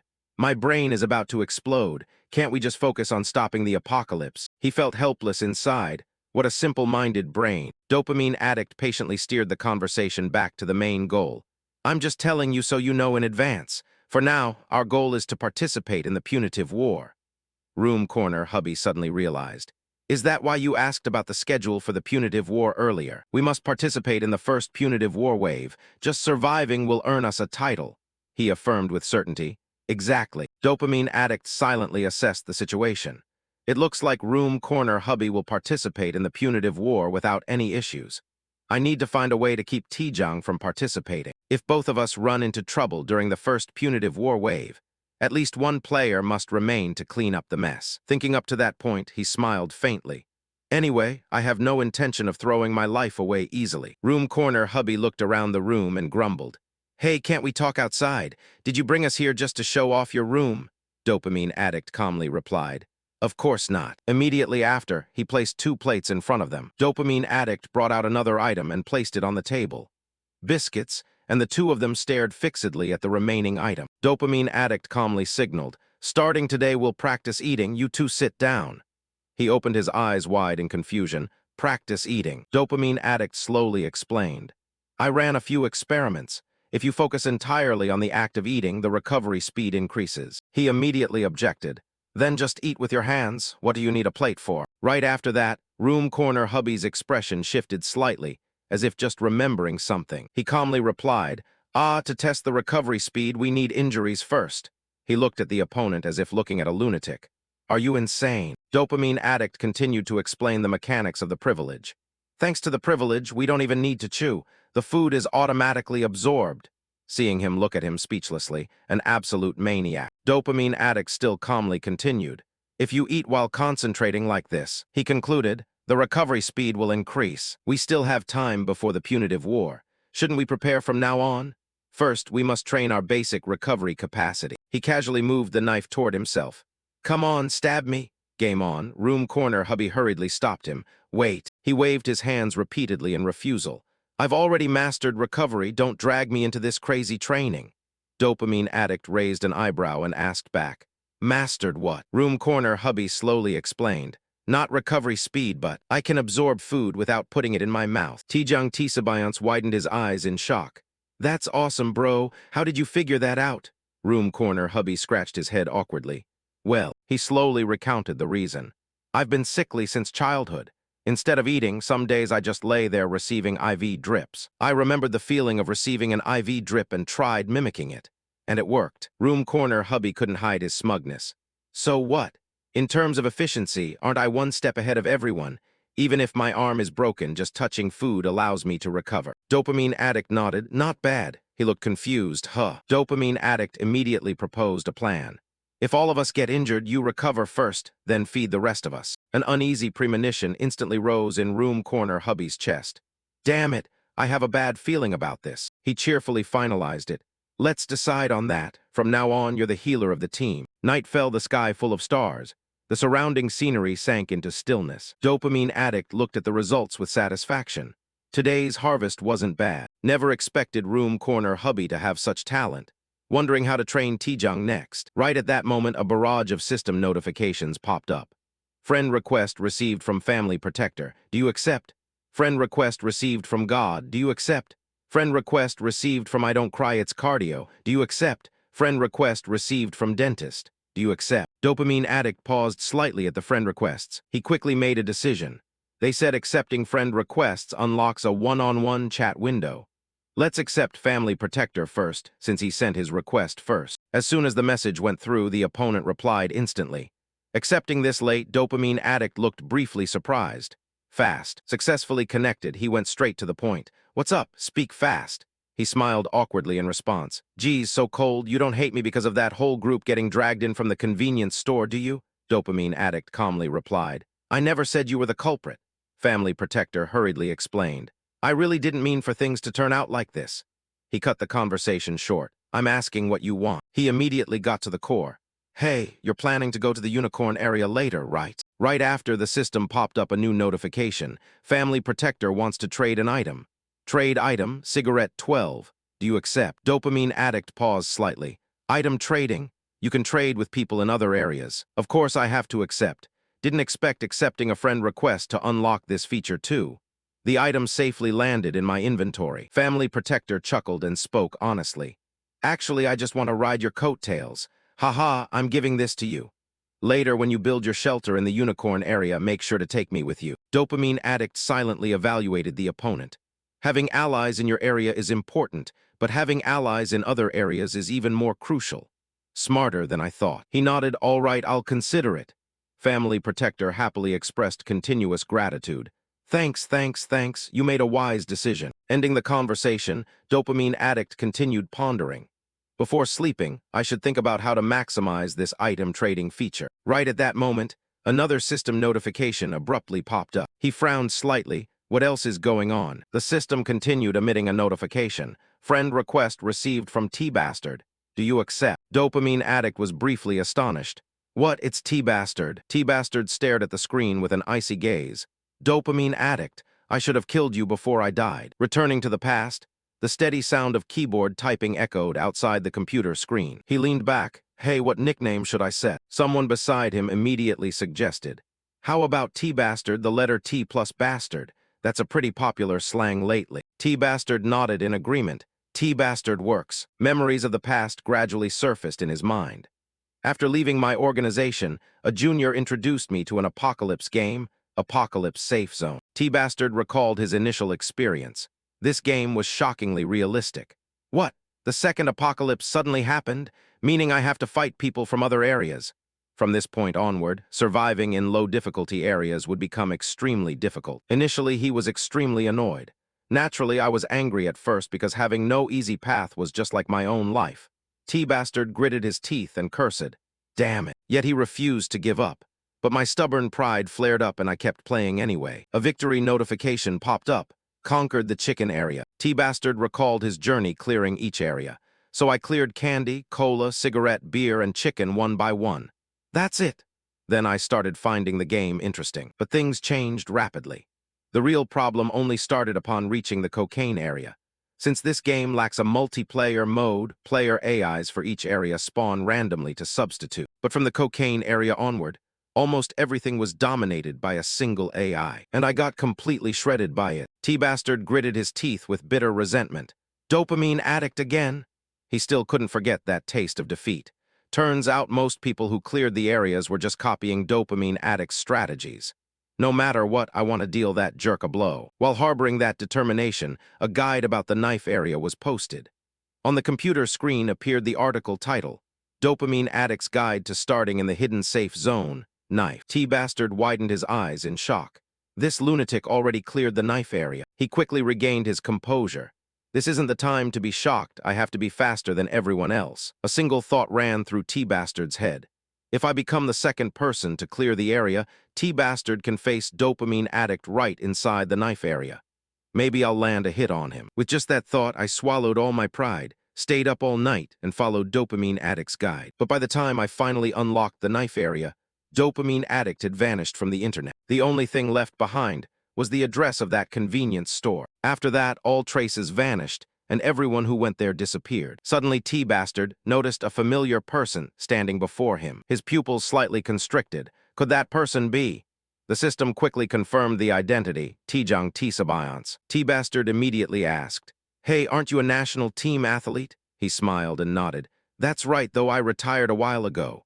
He continued probing. Are you also an Apocalypse Safe Zone player? The opponent calmly confirmed. Yes, I am Tijang Tisabayans. T-Bastard silently marveled inwardly, a hardcore fan of Dopamine Addict. After a brief chat, he made his decision. After talking for a bit, I grabbed a knife and went to the counter to pay. The reason I chose the knife was simple, to prepare for any unexpected situations. The clerk looked at the knife with confusion. You really chose that knife? Seriously, think it over. T-Bastard didn't understand what the opponent was implying, but why is this guy picking a fight with me out of nowhere? He impatiently urged, just ring it up. The clerk suddenly smiled weirdly. You're the first customer to choose the knife, just take it. T-Bastard still silently observed everything around him. Aside from that weird part-time clerk, everything was completely normal. Where on earth did the missing people go? The clerk quietly muttered an obscure phrase. Stupid. Right after, he suddenly froze, as the scenery around him began to shift. T-Bastard stared in shock. Huh. He silently recalled. That was my last memory in reality. When he woke up, T-Bastard realized his body had changed.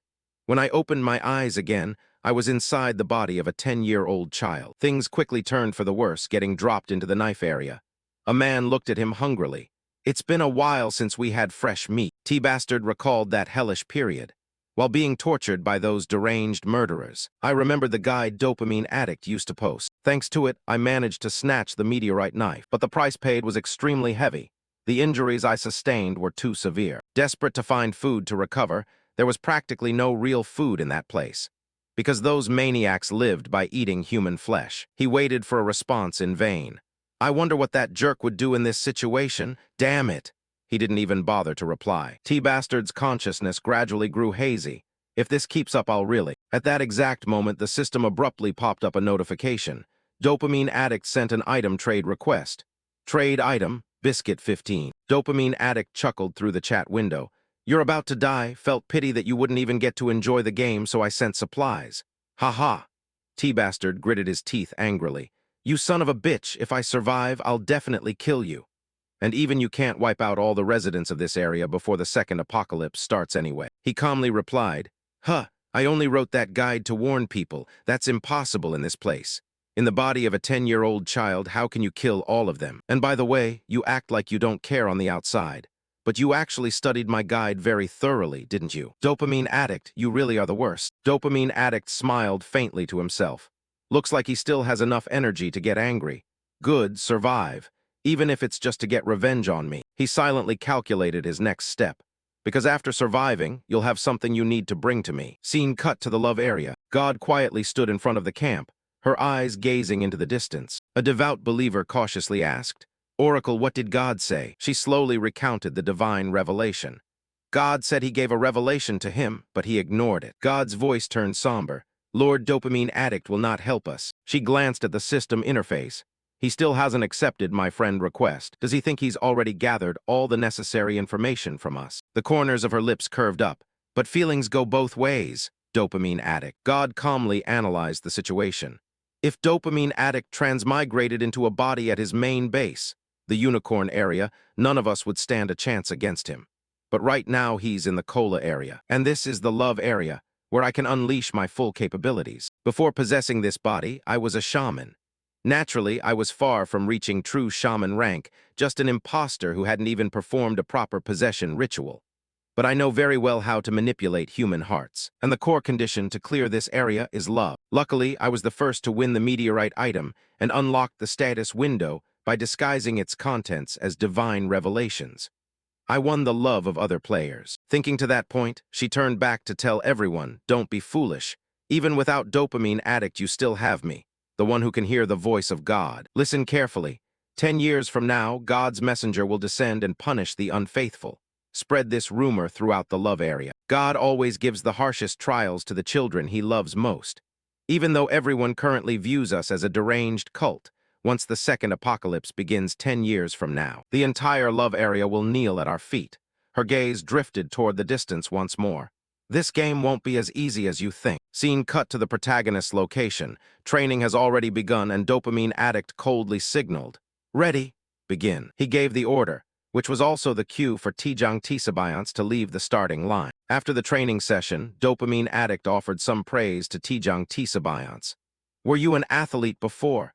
Your athletic ability is really good. He ran over while replying.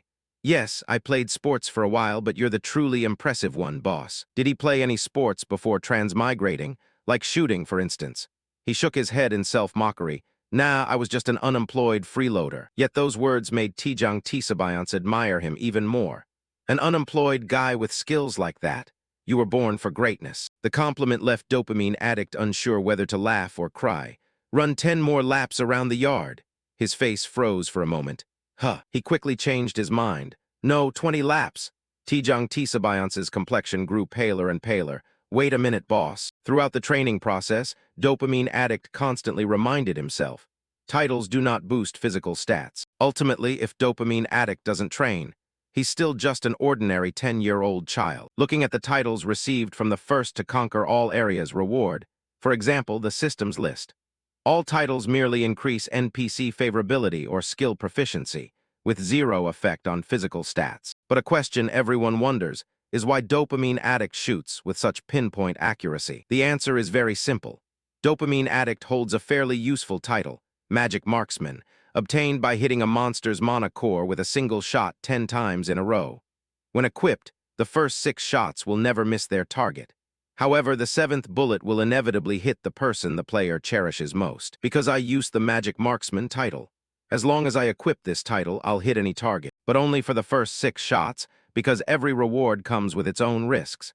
And with this skill, the price paid is extremely steep. The 7th bullet carries a curse. It must hit the most important person to me. Dopamine Addict thought while running, causing his breathing to skip slightly. Come to think of it, I fired 3 shots at the target, one at the Hippopig, leaving only 2 safe shots. If I fire the 7th bullet, it will shoot straight at Commander Hayden, the person who currently holds the highest favorability with me. I must minimize using this title as much as possible. Best not to use it anymore. If I hadn't met Merceau, without him, I wouldn't have wasted my time on those practice targets. The reason was because he had grown suspicious back then. If the commander gets shot later, it'll be your fault. At that moment, Tijang Tisabayance's voice echoed in his ear. Brother, didn't you hear me calling this whole time? What were you thinking about so deeply? Dopamine Addict stopped, his expression also turning tired. I was listening. But how could he hide it from him? It was obviously a lie. Even so, Tijang Tisabayance remained okay with it. Then I'll say it again. Training for too long reduces efficiency. How about trying interval training, shortening the time but increasing the intensity? This idea made Dopamine Addict nod in praise. True to an athlete. Suddenly, Tijang Tisabayance's mood sank.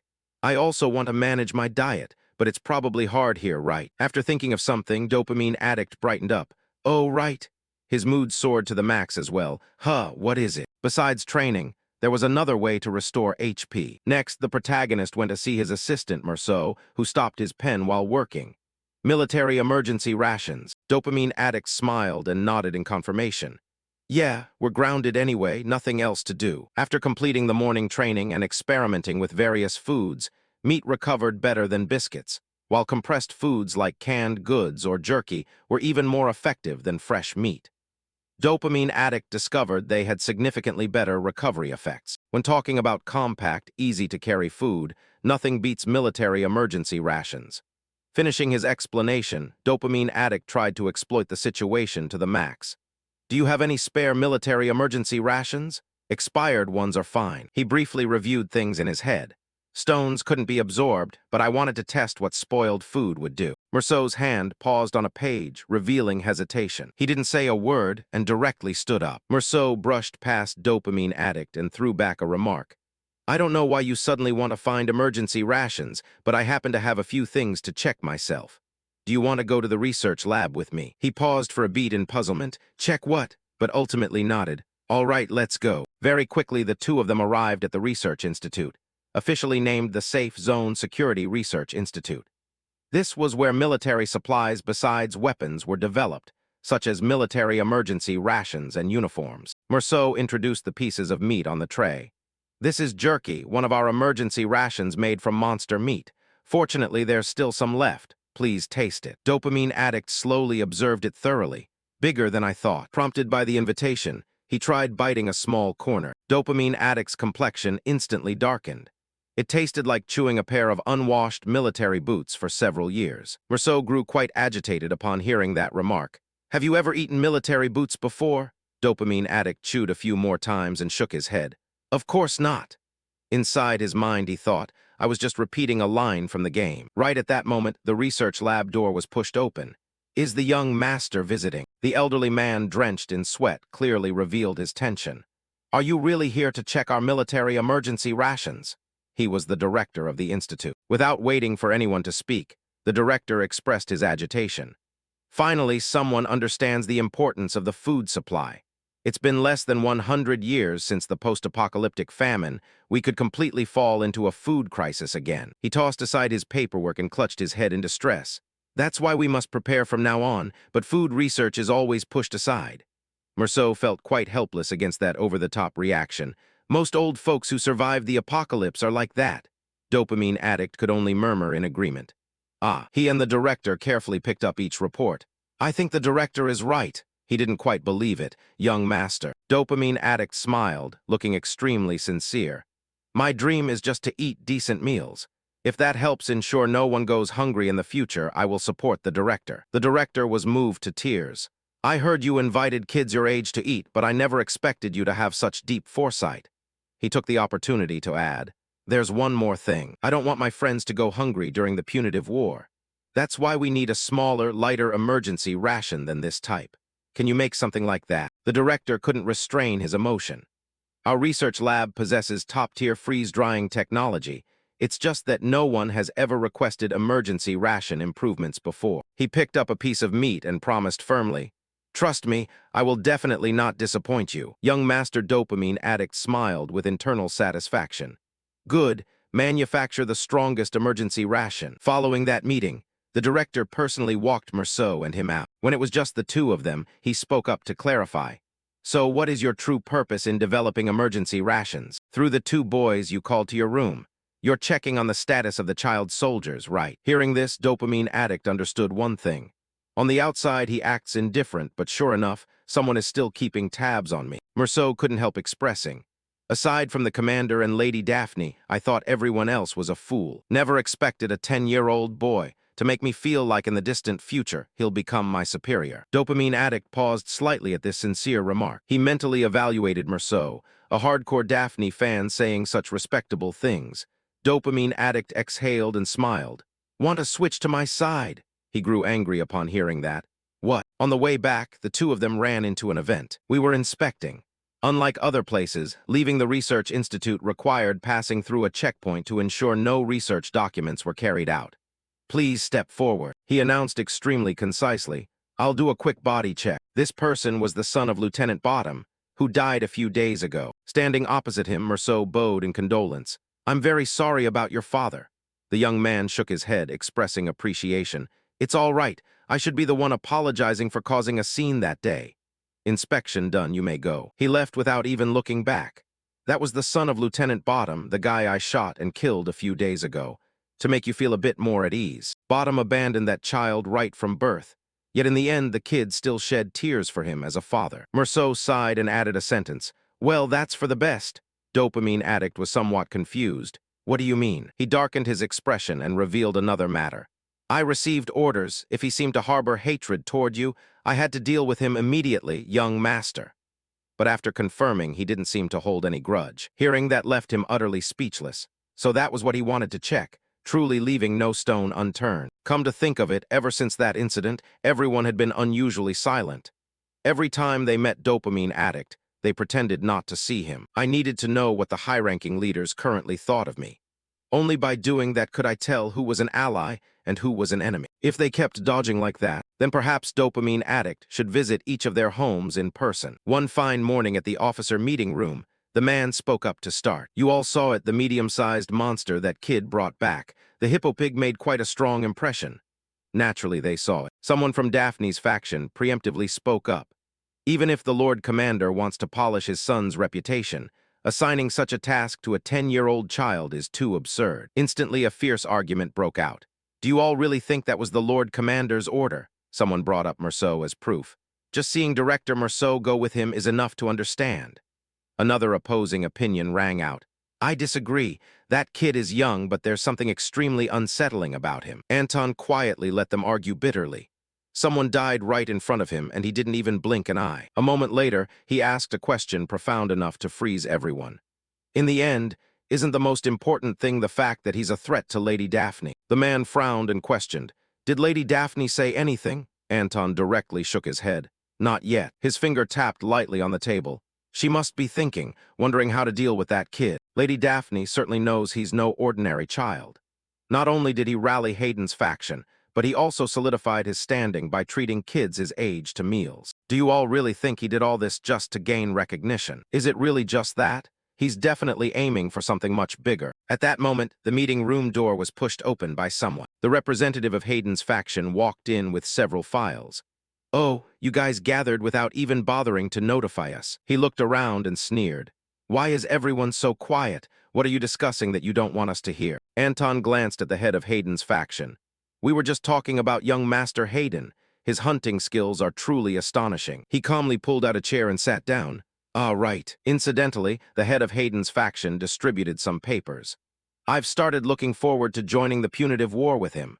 If the Lord Commander permits, I have plenty of things I want to teach him." Anton curled his lips, thinking inwardly.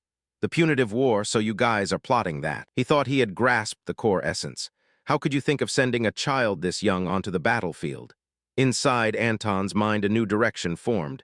"I don't know what you guys are scheming, but I won't let things go your way." Someone spoke up in support. "That's right, just a bunch of incorrigible warmongers." This provoked the opposing faction. "What? Warmongers? We risked our lives to protect this region and you can't even say a single thank you." Right at that moment, a soldier outside hurriedly rushed into the high-ranking meeting room. "We have an emergency situation." He reported a shocking piece of news.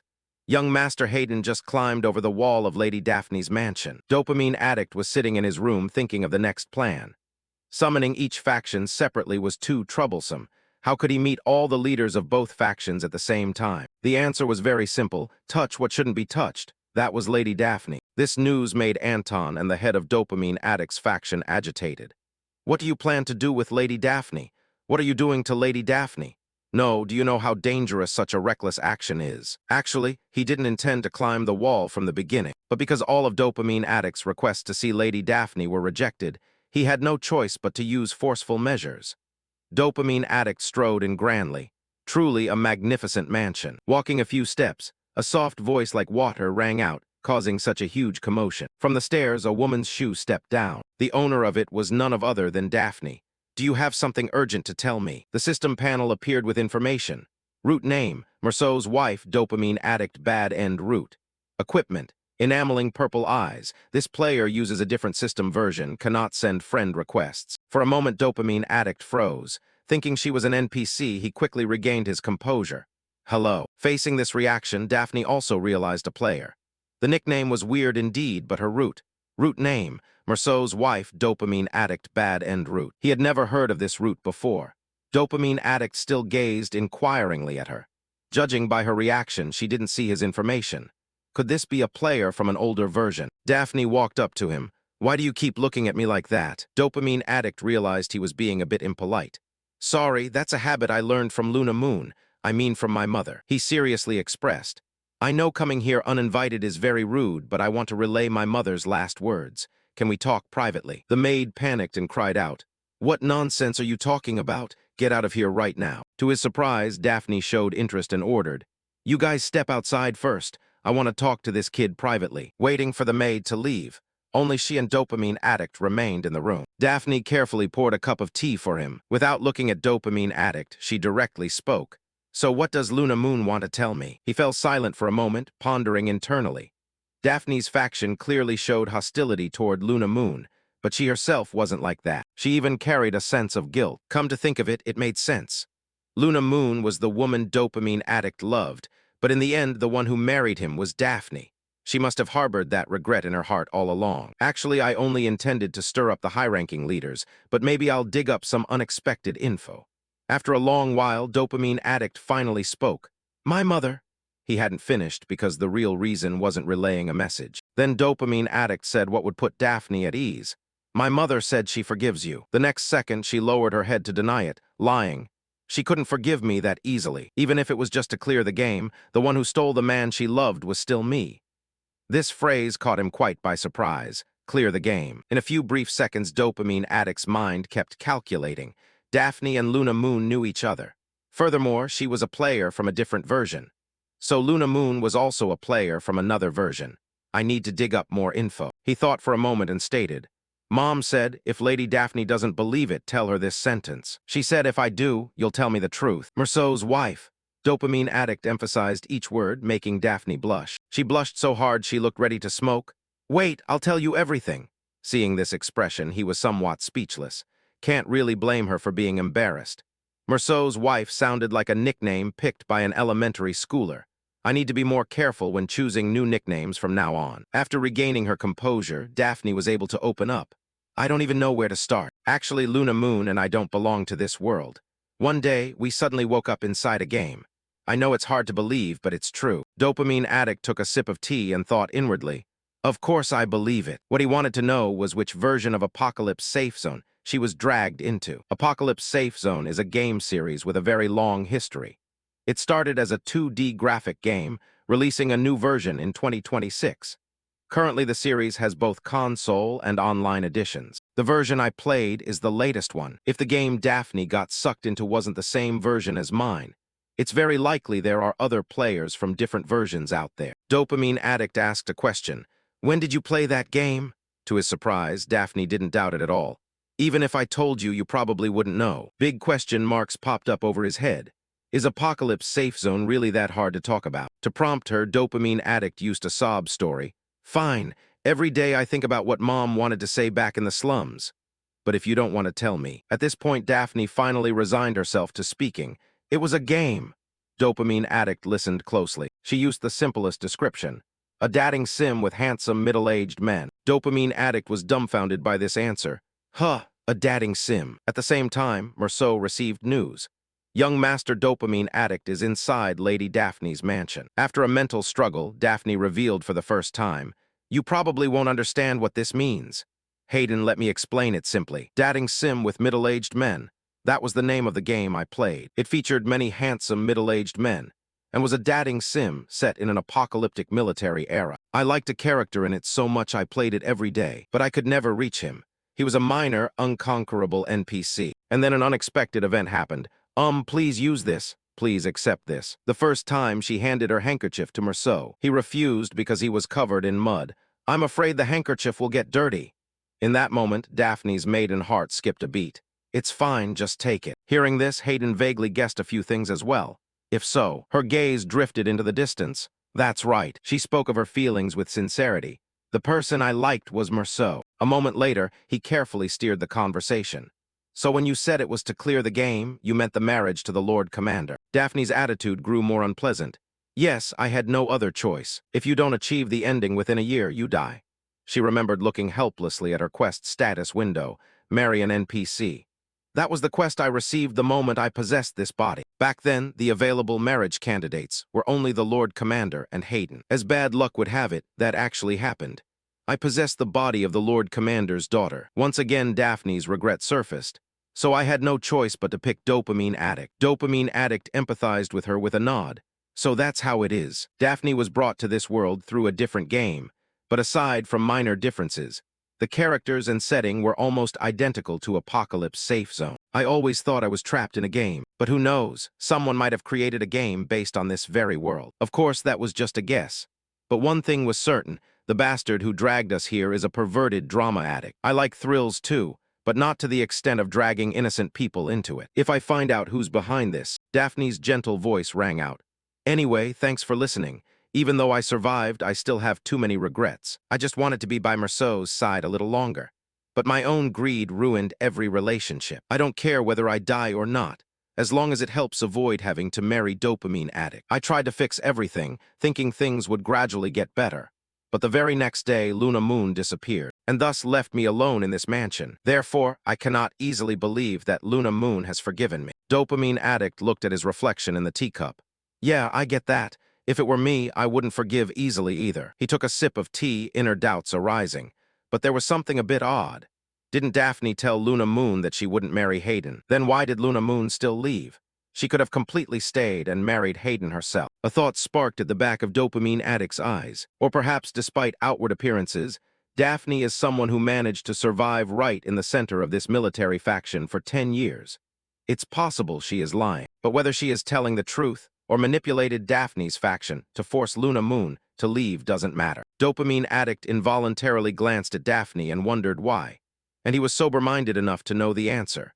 Because that nickname was too authentic, Merceau's wife. As long as Daphne's feelings for Merceau remain unchanged, She won't touch him as long as Merceau stands on his side. If so, thinking up to this point, dopamine addict softly spoke. Lady Daphne. He made a rather bizarre proposal. I will help you divorce my father. Daphne momentarily felt confused. Divorce? Why are you suddenly bringing that up? Before she could finish speaking, dopamine addict cut her off. Naturally, he smiled meaningfully. On the condition that Lady Daphne helps me too. Daphne's pupils constricted in surprise for a fraction of a second, but then she realized this was her way of atoning. What do I have to do? After that conversation, dopamine addict walked alone down the long hallway. He kept pondering his options. If Daphne stands on his side, just helping her divorce will be easy. Anyway, he still has one last reward left out of the three. Wondering how Daphne's faction will react. They must be in complete chaos right now, no matter what. The Lord Commander probably knows Luna Moon's true identity. He placed his hand on the doorknob, taking a deep breath. From now on, I must act more carefully because I have to be Luna Moon's son, not a player. At least until this entire region is firmly in the palm of my hand. Greeting dopamine addict at that moment was Merceau's tense face. Young Master Hayden. He blanked out as if speechless for a long time. Looking at him now, dopamine addict slightly mocked. Is this that handsome middle-aged uncle? Merceau hadn't figured out what just happened. Huh. Right at that moment, Anton's thunderous voice reached them. What on earth are you doing? Bursting straight into Lady Daphne's mansion and chasing all the servants out. Anton's complexion darkened with erupting fury. What on earth was so important that you had to behave so rudely? I demand an explanation. Dopamine addict could figure it out even with his knees. Oh, looks like he's furious. He paused for a beat to calculate his next step. If you want to know that badly, I'll tell you. Dopamine addict seriously placed a hand over his chest. I swore on my mother's honor that I would help Mr. Dopamine Addict and Lady Daphne divorce. I just made the promise, so I'm getting ready to go. Merceau froze, despite the whispering murmurs ringing out. What did you just say? Divorce? What on earth is going on? Anton irritably questioned. What were you thinking doing something like that, if this reaches the Lord Commander? Dopamine Addict gloomily cut off those words. If it reaches me, then what? Is there something I shouldn't know about? Hayden walked up to Dopamine Addict and stared at him for a moment. Dopamine Addict briefly explained to him. I only talked to Lady Daphne. I didn't do anything wrong. So don't worry, Lady Daphne already forgave me for coming uninvited. Hayden turned away and dropped a remark. You talk as if just getting Daphne's forgiveness is enough. He directly criticized him in front of everyone. You're wrong. Hayden, in this territory, everything requires my permission. In other words, without my permission, whatever you do is a problem. Merceau momentarily felt annoyed by Hayden's authority. Dopamine Addict, on the other hand, didn't resist at all and instead came up with another angle. So that means as long as I have Dad's permission, I can cause a little trouble, right? He treated it like a privilege and bowed. All right, I understand. I'll keep it in mind. Can I go back to my room now? Hayden purposely emphasized the last two words to see the reaction. Father. He hid his adorable excitement, feigning a cold tone. Yeah, go back. Evening approached. All the day's troubles were temporarily resolved. Merceau nagged Hayden throughout the entire walk. Do you have any idea how worried I was about you? The Lord Commander always treats Lady Daphne with utmost respect. You should be glad this is ending just like this. Suddenly Hayden stopped walking and spoke up readily. Oh, right. Mentioning Lady Daphne, he glanced at Merceau's expression. She said she wants a divorce. In that instant, he was like an infinite error calculator. Huh. Before Merceau could reply, he continued on his own. I felt the same way, so I proactively offered to help. This time, Hayden even turned his entire body around, toes pointing toward him. Oh, and he shrugged, dropping a lightning bolt onto Merceau's head. She's looking for a remarriage partner. What did she say again? Seems like she asked me to help find a good guy. She probably has no one else to confide in about this. What can I do? I have no choice but to try my best to help her. Obviously, neither knew the other's feelings while always caring for each other. Setting them up is way too easy. But Merceau unexpectedly spoke up. Young Master Hayden. Dopamine Addict witnessed that blushing face and marveled. Rarely do I see him make that expression. Even so, he still managed to drop a shocking line. So what do I need to do to qualify as a candidate? Hearing that, he could only sigh internally. Oh man, big bro. Dopamine Addict seized the opportunity to take advantage. First, you have to treat me well. Merceau spoke as if hypnotized, obeying every word. Yes, sir. Dopamine Addict was unintentionally fed forced dog food. Wipe that expression off, too obvious. He had to find another way, because under these circumstances, secretly meeting her is probably impossible now. Rumors of Dopamine Addict causing a ruckus at Daphne's mansion quickly died down, because the snow on the mountains had nearly melted. which was also the signal that the punitive war was about to begin. The shorter time frame demanded increased effort. Everyone was busy preparing, and since Dopamine Addict planned to join the punitive war, he was about to get extremely busy. Dopamine Addict received news from Hayden with wide eyes.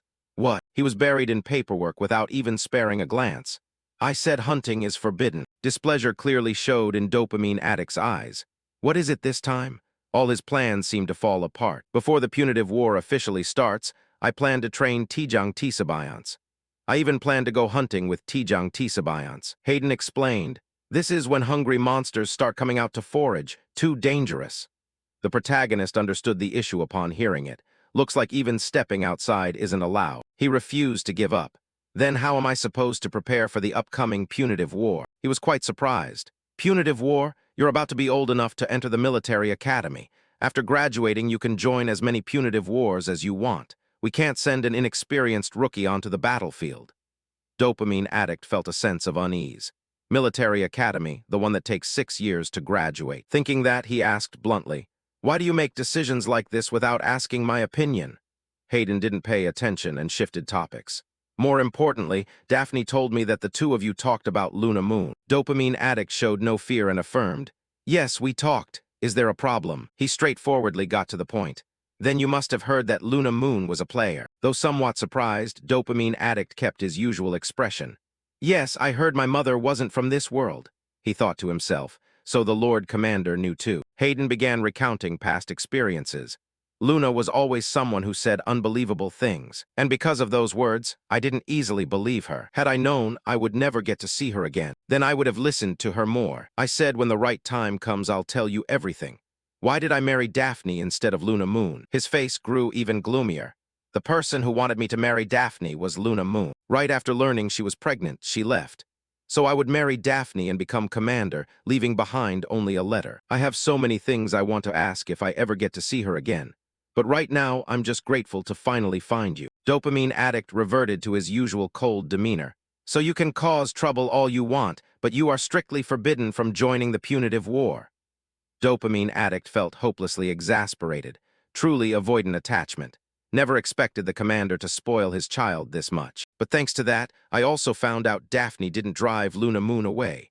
I don't know why Luna Moon wanted them to get married, but the important thing is 10 years from now, the second apocalypse will begin. I can't waste 6 years at the military academy. Such a waste of time. I really want to blurt out everything about the second apocalypse, but doing so would just get me labeled as a lunatic. Yet he cares for me as his own flesh and blood. Moreover, I can't reveal the fact that I'm a player either. Is there a good way?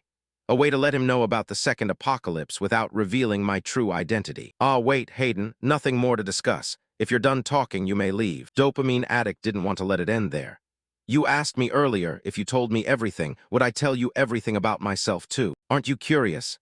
Why wasn't I surprised after learning my mother's true identity? He chose to face it head-on. Actually, I'm a regressor. Naturally, it's hard to believe. The woman he loved was a player, and her son is a regressor from the future. Astonishment showed in Dopamine Addict's eyes. A regressor. He nodded slowly as an affirmation. But no matter the relationship, he wouldn't be able to ignore it. Because the Lord Commander lost Luna Moon once already. Because he wouldn't want to live in regret a second time. A moment later, Dopamine Addict's voice rang out. I'll only ask you one thing. If you're truly a regressor, why are you only revealing your identity now? Dopamine Addict darkened his expression, facing him. To let you know we don't have much time left. Dopamine Addict went from one surprise to another. What? That way he wouldn't brush off what he said. He revealed the future story. 10 years from now, the apocalypse will descend once again. Following that conversation, the door to Hayden's office was pushed open once more. He raised his face. Only a call was heard. Commander. Merceau saluted solemnly. Today my confinement period has ended, so I'm here to report back. Hayden maintained his usual cold demeanor. Yeah, welcome back. But I heard you've been frequenting the research institute lately, is that true? He's the type of person who works even while grounded. Yes, I have some things I want to develop. Merceau quickly diverted to another matter. More importantly, Commander, I have something to ask. I heard young Master Hayden will be joining the military academy's training program. Is that true? Hayden stated without hesitation.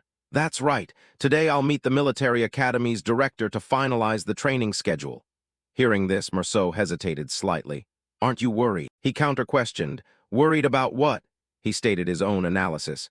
It's true Hayden has exceptional talent, but he's still just a child, while his training opponents are seasoned cadets.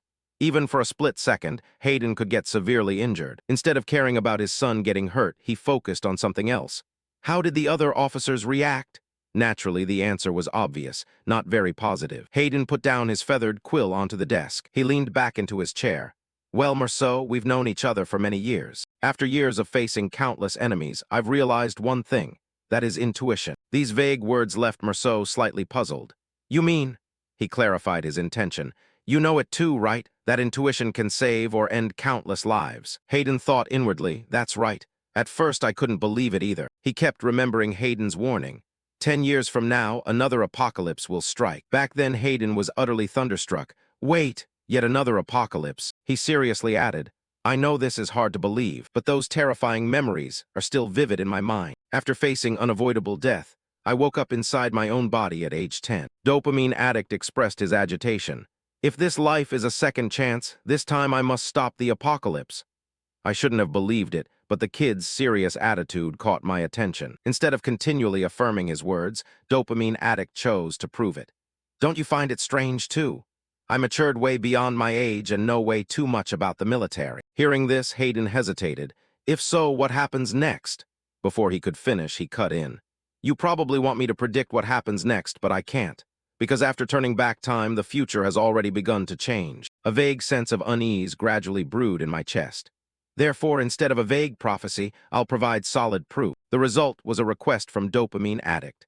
Please allow me to join the military academy's training exercise. Hayden didn't expect his son to make such a bold choice. In this region, there is a place called the Kola Area Military Academy. Outwardly, the military academy's curriculum is publicly known to consist of theoretical studies and practical combat preparation against monsters. But in reality, there is another secret training program, human combat drill.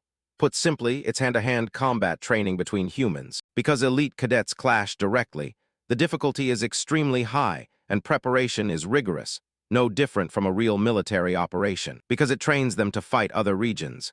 This is top-secret military training. Therefore, all related information is strictly controlled. Hayden's eyes widened in horror. How could someone who lived outside know about this training? Because this is a secret. Only a few high-ranking officers, and I know this. Dopamine Addict smiled and further revealed. Because in the future, I already graduated from the military academy once. So instead of vague prophecies, I'll prove everything through real ability. I'll pass the training with stellar results, so please believe me. A thought brewed inside his mind. At that exact moment, I became even more certain. I've decided to follow this child's advice. Returning to the present, facing Merceau, Hayden was very casual. He said he wanted to join the training, and I decided to support that choice. Merceau, do you think I'm letting personal feelings sway me? Of course, I can't deny that because Hayden is the child of me and Luna Moon. But it's not just that. I feel like the time when guns and walls are enough to protect this place is ending. So trust my intuition this time.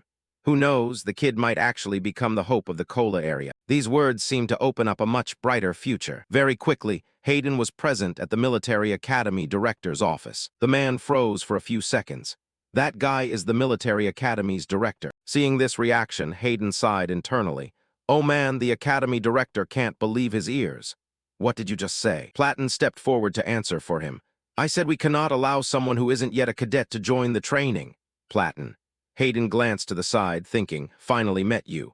The military academy bookworm. That is Platten, son of General Anton. An outstanding cadet predicted to graduate as valedictorian of the military academy. Although his father is the head of Daphne's faction, he has never used his family background to throw his weight around. He also gets along well with Hayden's faction, earning the respect of many cadets. Platten seriously proposed, please reconsider. Hayden understood this young man well. The problem is he's too righteous to become a soldier. Platten was the one who opposed him joining the military. We cannot let a child who hasn't even enrolled join the training. The protagonist felt helpless against this stubbornness. No wonder everyone calls him a bookworm. No matter how stellar his grades are, for a soldier, absolute obedience is paramount. Even the academy director couldn't believe it. Unbelievable. Can't we be a bit flexible with the training session? Even the commander agreed. To his surprise, he remained serious about the decision. Director, young as he is, Dopamine Addict is still a member of the Kola area. How can you make such an insulting proposal right in front of him? Dopamine addict screamed internally. Please calm down, young man, until he had to speak up and confirm, I agree with that. The remaining words were muttered by Dopamine addict to himself. Naturally, I don't need any special favors during the training session either. Dopamine addict turned to back the academy director into a fait accompli. Thank you for your concern, director, but that won't be necessary, he confidently and clearly declared. I am here to witness the true strength of the elite cadets with my own eyes. Platon couldn't help marveling, because that bold mindset was indeed uniquely eccentric as rumored. But he didn't let go of his warning because of that. Since this exercise is practically real combat, you could get seriously injured. Dopamine addict answered concisely and pointedly. I don't care. Platon observed for a moment and evaluated. Even though his actual strength is still weak, his attitude of wanting to observe, learn, and improve is still very commendable. Since he couldn't dissuade him, Platon decided. Then please assign me to the same team as Dopamine addict. If he insists on participating, at least the two teams' strength should be balanced. The academy director naturally agreed. Good idea. He cared a bit. Doing so would give him a chance to observe while lowering the risk of injury. However, Dopamine addict replied instantly, No need, thank you. Platon intended to ease his tension. There's nothing shameful about passing a training exercise with teammates. Sometimes teamwork is very important. That's not what I meant. If we're on the same team, how am I supposed to prove I'm better than you? Saying that, he glanced at Platon and stated bluntly, Oh, forgot to mention, I'm here to prove I'm better than all the cadets here. Frankly speaking, studying here is just a waste of time. On a fine day, in the forest within the snowy mountains. The rules of the exercise are very simple. To win, either eliminate all opponents, or plant your flag on the opponent's flagstaff. The sensors on the training uniforms will detect hits. If they are fatal blows, you'll be counted as fallen in action, so please be careful. Platon spoke up after the introduction ended. Trainer, I have a question. This is our familiar training ground, but this is Hayden's first time here. To be fair, shouldn't we switch to a different training ground? Just like every other day, Dopamine addict smilingly refused. No need. No matter where the exercise is held, I'll win. So just pick the place the cadets are most familiar with. The cadets looked at him with strange and astonished eyes. Dopamine addict successfully annoyed the entire crowd. What did that kid just say? Whispering murmurs began to surface. Just because his dad is the commander, does he think he's the commander too? Where does he get the confidence to talk so arrogantly? Among them, a rather confident guy remarked. He must be deliberately refusing to change locations so that if he loses, he can blame an unfavorable terrain. Platon heard all of these words. Everyone calm down. Don't say things behind people's backs that you wouldn't dare say to their faces. And Hayden participating alone is probably because he had no other choice. Platon seriously reminded. First, no matter how skilled teammates are, there are some people who'd rather have no teammates than uncooperative ones. Second, if Hayden gets injured during training, the cadets who fail to protect him will be in big trouble. Speaking up to this point, Platon raised his gaze toward the high tree branch. And finally, third, Hayden has a small build, making it very easy to utilize terrain and obstacles for cover. In that case, acting alone is actually an advantage. Then the only target Hayden will aim for. Everyone followed Platon's gaze, precisely our camp's flagstaff. Since he can't defeat all of us alone, he'll definitely wait for us to drop our guard and then snatch the flag. Hayden's provocations are probably just a tactic to anger us. If that's the case, his previous impudent actions can also be understood. The guy hearing that grew excited, so he didn't actually look down on and ignore us. But this attitude made him rethink. No, maybe he really doesn't care about you guys at all. Setting that aside for a moment, Platon requested the team. Anyway, Hayden is taking this exercise seriously. Then our minimum courtesy is to respond with our full strength. Now you guys go to Hayden's camp, but remember to act as flashy as possible. When Hayden dodges you guys and heads toward our flagstaff, I'll ambush and shoot him down instantly. Platon put his glasses back on and finalized. That's the plan. He announced loudly, Go, flush the rabbit out of its burrow. The team members answered in unison with a clear response. The plan began. A group of 5 headed toward the target. Hayden sat on a tree branch, trying to observe the situation. What's this? He was slightly confused. According to the plan, why are they gathered as densely as shooting targets? Thinking up to this point, Hayden sparked an idea. If so, let's warm up a bit. Rustling sounds echoed from within the forest. Platon found a place to hide, while remaining vigilant. A thought crossed his mind. I heard warning gunshots. He's about to get here, but I mustn't be complacent. Platon remembered Anton's words. Dismissing him just because he's 10 years old will only lead to losing face. I agree with my dad's assessment on this. When I first heard Dad say that, I even wondered why he rated a 10-year-old kid so highly. How should I deal with that arrogant punk? But meeting him again now, I understand. That smile isn't contempt, nor is it a tactical facade. Hayden is enjoying our reactions, just like a predator looking at its prey. Waiting a moment, Platten suddenly noticed something unusual. Wait, why is it so quiet? Shouldn't he have appeared by now? Amidst the chaotic moment, he left his position. Don't tell me my teammates. A bullet grazed past Platten by just a few centimeters. A foot quietly stepped out. The person who fired that shot was none other than dopamine addict. Almost hit. Just as I thought, Platten is indeed different. His spirit took a shock. When did he appear? Platten hurriedly ducked behind the wooden wall. How did you know I was ambushing here? Dopamine addict actually answered honestly. Among the cadets attacking my camp, Platten is the only one I didn't see. This reply still didn't satisfy his curiosity. But how did you know I wasn't in the attacking squad? Everyone wears glasses and masks. All of this was Platten's stalling tactic. I still have a chance. I know this terrain better than he does. Just stretch out the conversation to pinpoint Hayden's location. But when he peeked outside, he discovered something.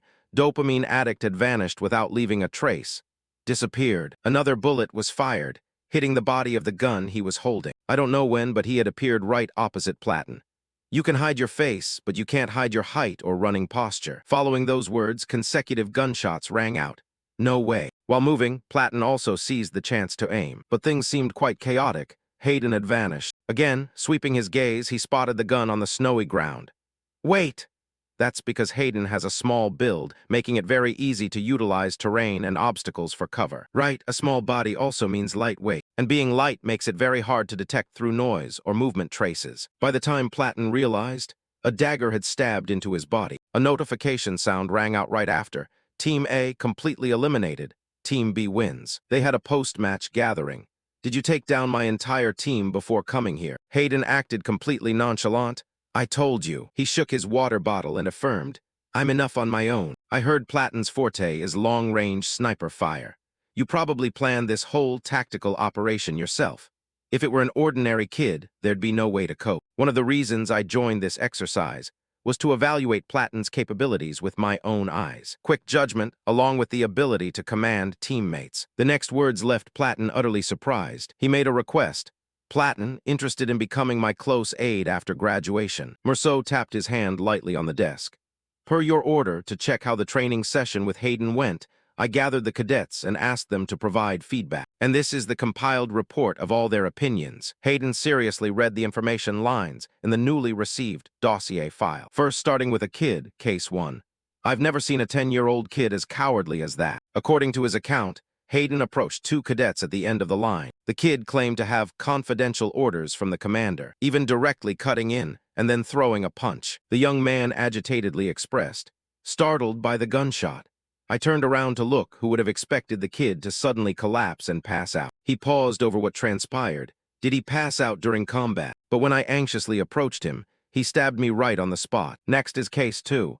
Hayden looked completely like a seasoned soldier, predicting our movement routes and coming up with countermeasures. I think even a child could do that. But Hayden executed the mission with terrifying professionalism, without a hint of tension, completely calm and at ease. It was as if he had fought us countless times before. Among the interviewees, Merceau paid special attention to one person. That was a kid in case 3.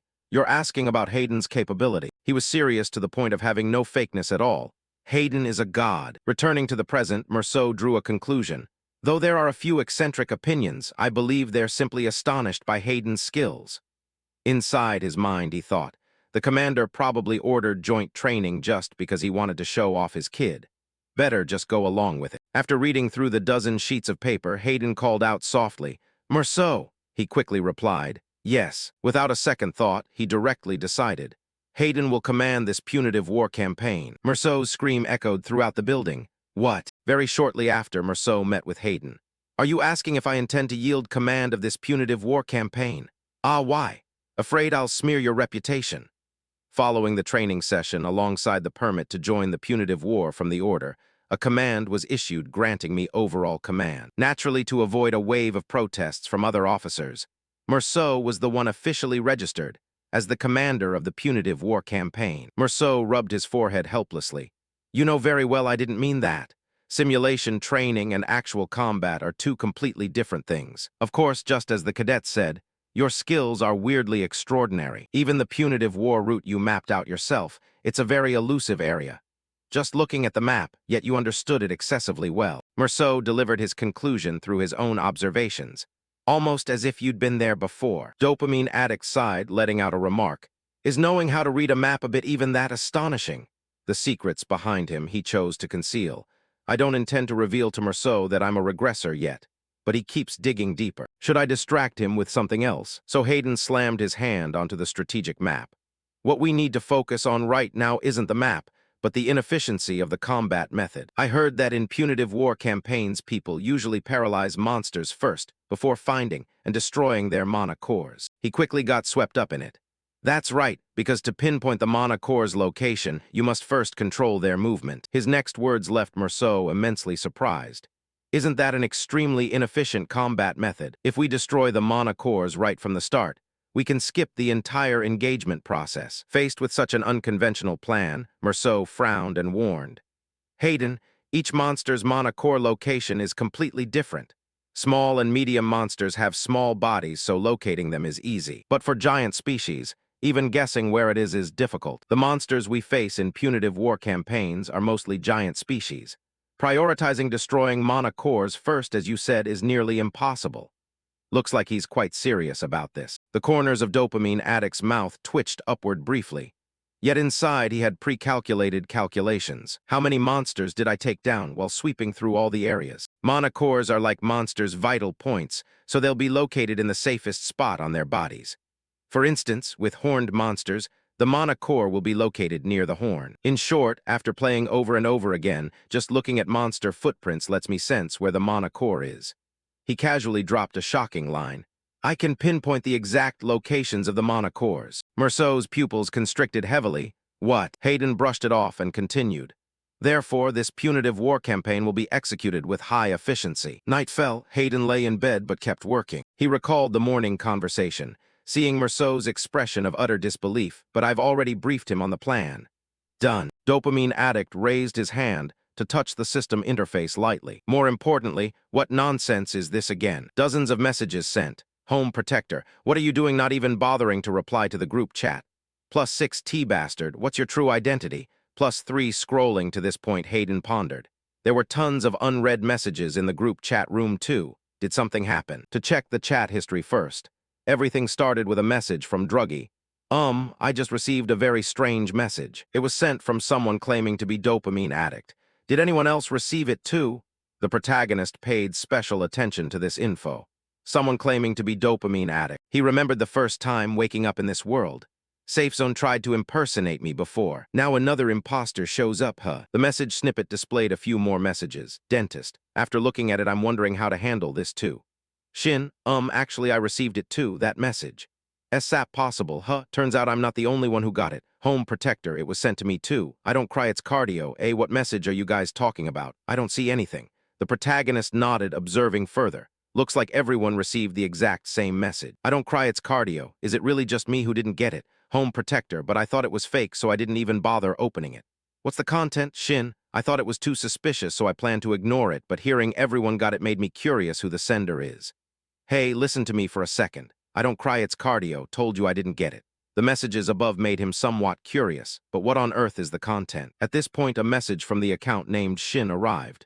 The one sent to me says, can interact with all areas except the unicorn area, but the sender is Dopamine Addict. The protagonist excitedly bolted upright in bed. Wait, it was sent using my exact ID. The chat room exploded overnight accordingly. Druggy, mine received the exact same thing. Dopamine Addict can interact with all areas except the unicorn area. Home Protector told you that's not Dopamine Addict. 100% an imposter, because I'm friends with Dopamine Addict, so one-on-one chat should work. But now I'm blocked. Shin, friends, my friend request got ghosted. I don't cry, it's cardio, but if so, who sends a message like that and for what purpose? Shin, good question. Platonically speaking, aren't we supposed to be unable to contact other areas until the second catastrophe occurs? He recalled pre-transmigration memories. In the game, barriers always protected areas from one another until the second catastrophe struck. SAP possible, but who knows? Maybe there never were any barriers between areas in the first place. This also aroused Hayden's suspicion. Come to think of it, I've never been to the borders between areas either. I should seize the chance to check during this punitive war trip. However, matters regarding barriers can be set aside for now. Anyway, why on earth would a player in the unicorn area pull a stunt like this? Dozens of discussion messages were sent. Shin, everyone remembers this chat room is only for players who unlock the system, right? Dentist. If so, could the sender of this message be a player in the unicorn area? Shin, sharp for a newbie, huh? That's right, because the only one left can only be a player from the unicorn area. Druggy. By the way, I just discovered something very weird. Look at the member list in the public chat room. Reading Shin's message, Hayden felt slightly curious. Chat room member list. He checked and saw nothing unusual. A total of 8 people listed in order of joining the public chat room. Looks fine. But then I don't cry it's cardio spotted something. Isn't this counting me as 8 people, or are there already 8 people not counting me? Druggy. I thought that person's name appeared twice at the very top because they were the first to create this chat room. The protagonist paused for a beat. What does that mean? No way. In everyone else's member list from before, they all saw their own IDs displayed twice. Selecting your own ID in the chat room list brings up personal info, but selecting someone else's, would you like to send a friend request to Dopamine Addict? He felt a momentary shock. Wasn't there another player hiding here right from the start? The protagonist's mood instantly grew tense. However, he didn't react right away. He needed to check messages sent to others first, just in case there was any important info. Even with 2 accounts, he temporarily felt relieved. Seems like nothing too crucial either. As for T-Bastard, suddenly Hayden bumped into something and widened his eyes. Dozens of messages came pouring in. T-Bastard, Dopamine Addict. Is that really not you? T-Bastard, if it's an imposter, why do they know the exact details of the one-on-one conversation between the two of us? T-Bastard, we've been friends for a while, so I assumed that guy was you and even chatted with him. T-Bastard, what on earth is your true identity? A thought flashed through Dopamine Addict's mind. Befriending another Dopamine Addict. He looked at the name on the system panel. That's my line. The corners of his mouth curved into a smile accordingly. Who on earth are you? Dopamine Addict irritably waited for a reply, while holding the glowing tablet in the dark room. On the screen, a message from Companion popped up asking if they weren't virtual friends from before. He joked that the other guy must be an idiot for accepting 2 friend requests at the same time. The jerk T angrily threatened to finish him off as soon as they escaped. But Dopamine Addict found it amusing that he got angry so easily. He began wondering how the scammer knew the private details of their chat. He suspected whether his opponent leaked it, but Companion immediately warned that he only replied briefly to the imposter. Dopamine Addict asked if there was anything weird in the chat, but the other replied that the guy had been weird from the start. Companion sent a new message, revealing that the imposter was definitely hiding in the unicorn area. Dopamine Addict doubted this sudden claim, and demanded his friend send solid proof immediately. The mysterious opponent produced a fresh mandarin orange, explaining that he had just traded for this rare fruit through a recent item transaction. He was surprised to hear about rare fruit, because finding any fresh food in the snow was extremely difficult. During that harsh ice age, finding fruit was nearly impossible, except in the wealthy scientific tech city. That place had advanced technology to the point where they floated the entire region into the sky to protect laboratories, countless glass jars, and advanced scientific research, maintaining a unique self-sustaining system. That floating region is the only place still preserving Earth's ancient ecosystem. Dopamine Addict concluded that this indeed confirmed the mysterious scammer's location was within the wealthy unicorn colony. T-Bastard asked if he planned to go investigate, but Dopamine Addict decided to temporarily ignore the imposter. He planned to let that guy clear out the other areas, while he prepared to seize the unicorn area. T-Bastard thought that the usurper surely knew all his walkthrough guides and secret progression strategies. T-Bastard asked if he had the courage to destroy the fortified stronghold he himself had built. The dark-haired boy looked down with amusement, leaving the tiny, disheveled kid completely confused, only able to murmur, "Ha!" Dopamine Addict asked, "Aren't you the player who countered my walkthrough strategy?" Making the dark-haired boy noticeably startled. "Why are you acting like there's no way to win?" While the white-robed guy watched with an encouraging smile. In the chat room, T-Bastard asked, "You know my playstyle?"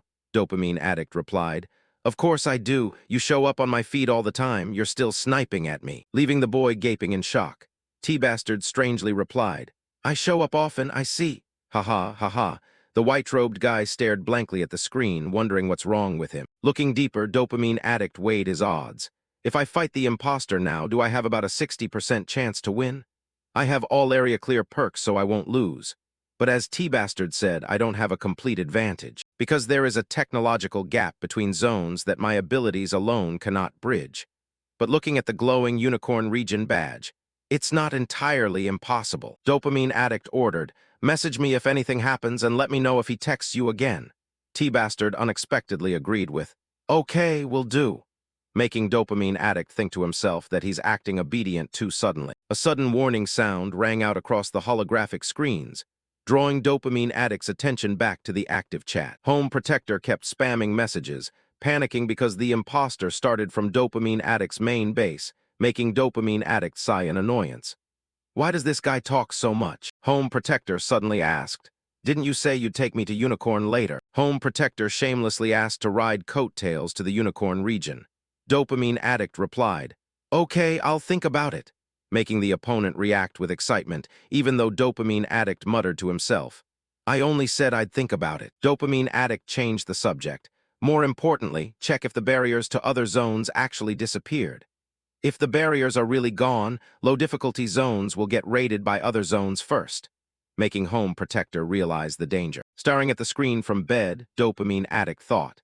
The zone closest to the cigarette area where Home Protector is located is that zone. I have a very bad feeling about the player who unlocked that zone. Staring at the silent chat screens, Dopamine Addict silently noted no response.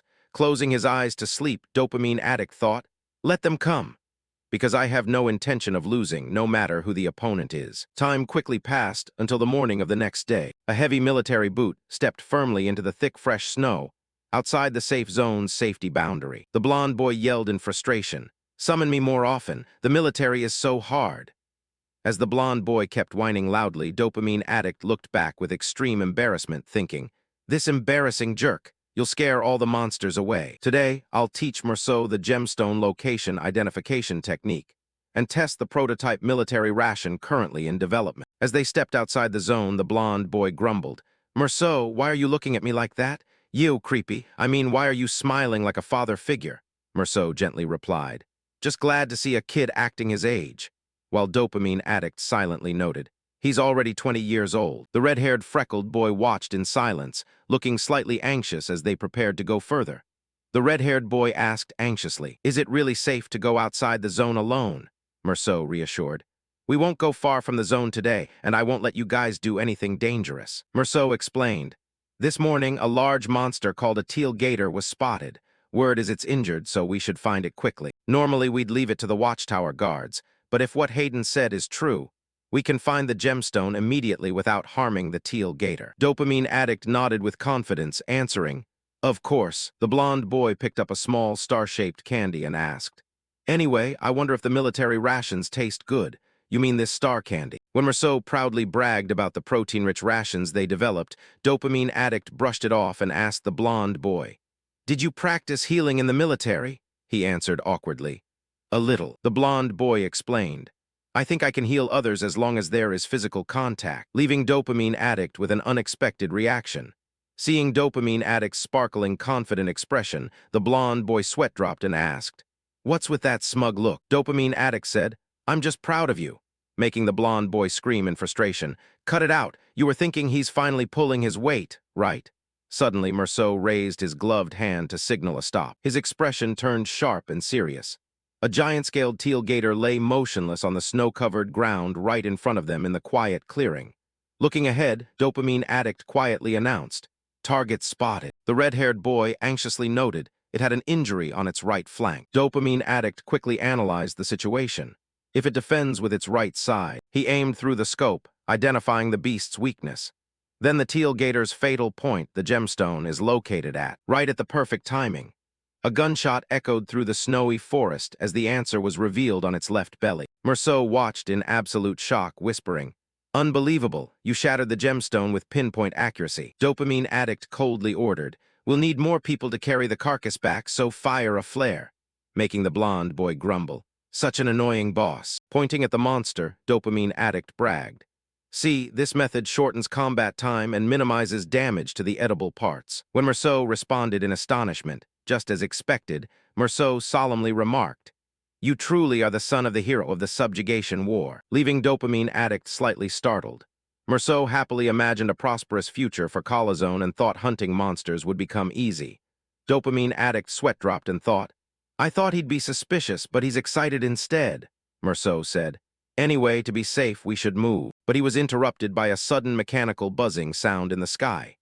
Hearing the strange noise, dopamine addict looked up at the sky, wondering. Hovering high above on a high-tech hoverboard, a mysterious silver-haired young man looked down, muttering in surprise. He's hanging out with Merceau. Dopamine addict stood firmly on the snow, his back turned as he quietly looked up at the unexpected visitor in the sky. The blond boy looked back in absolute shock, shouting when he recognized the unexpected silhouette from afar. Hey, isn't that? Looking down with a gentle smile from above was a silver-haired young man as the question rang out. Dopamine addict, messy black hair, lifeless black eyes, pale skin practically identical to the white lab coat he was wearing. That was a face any safe zone player would recognize instantly. Tijang Tisabayance excitedly called him older brother.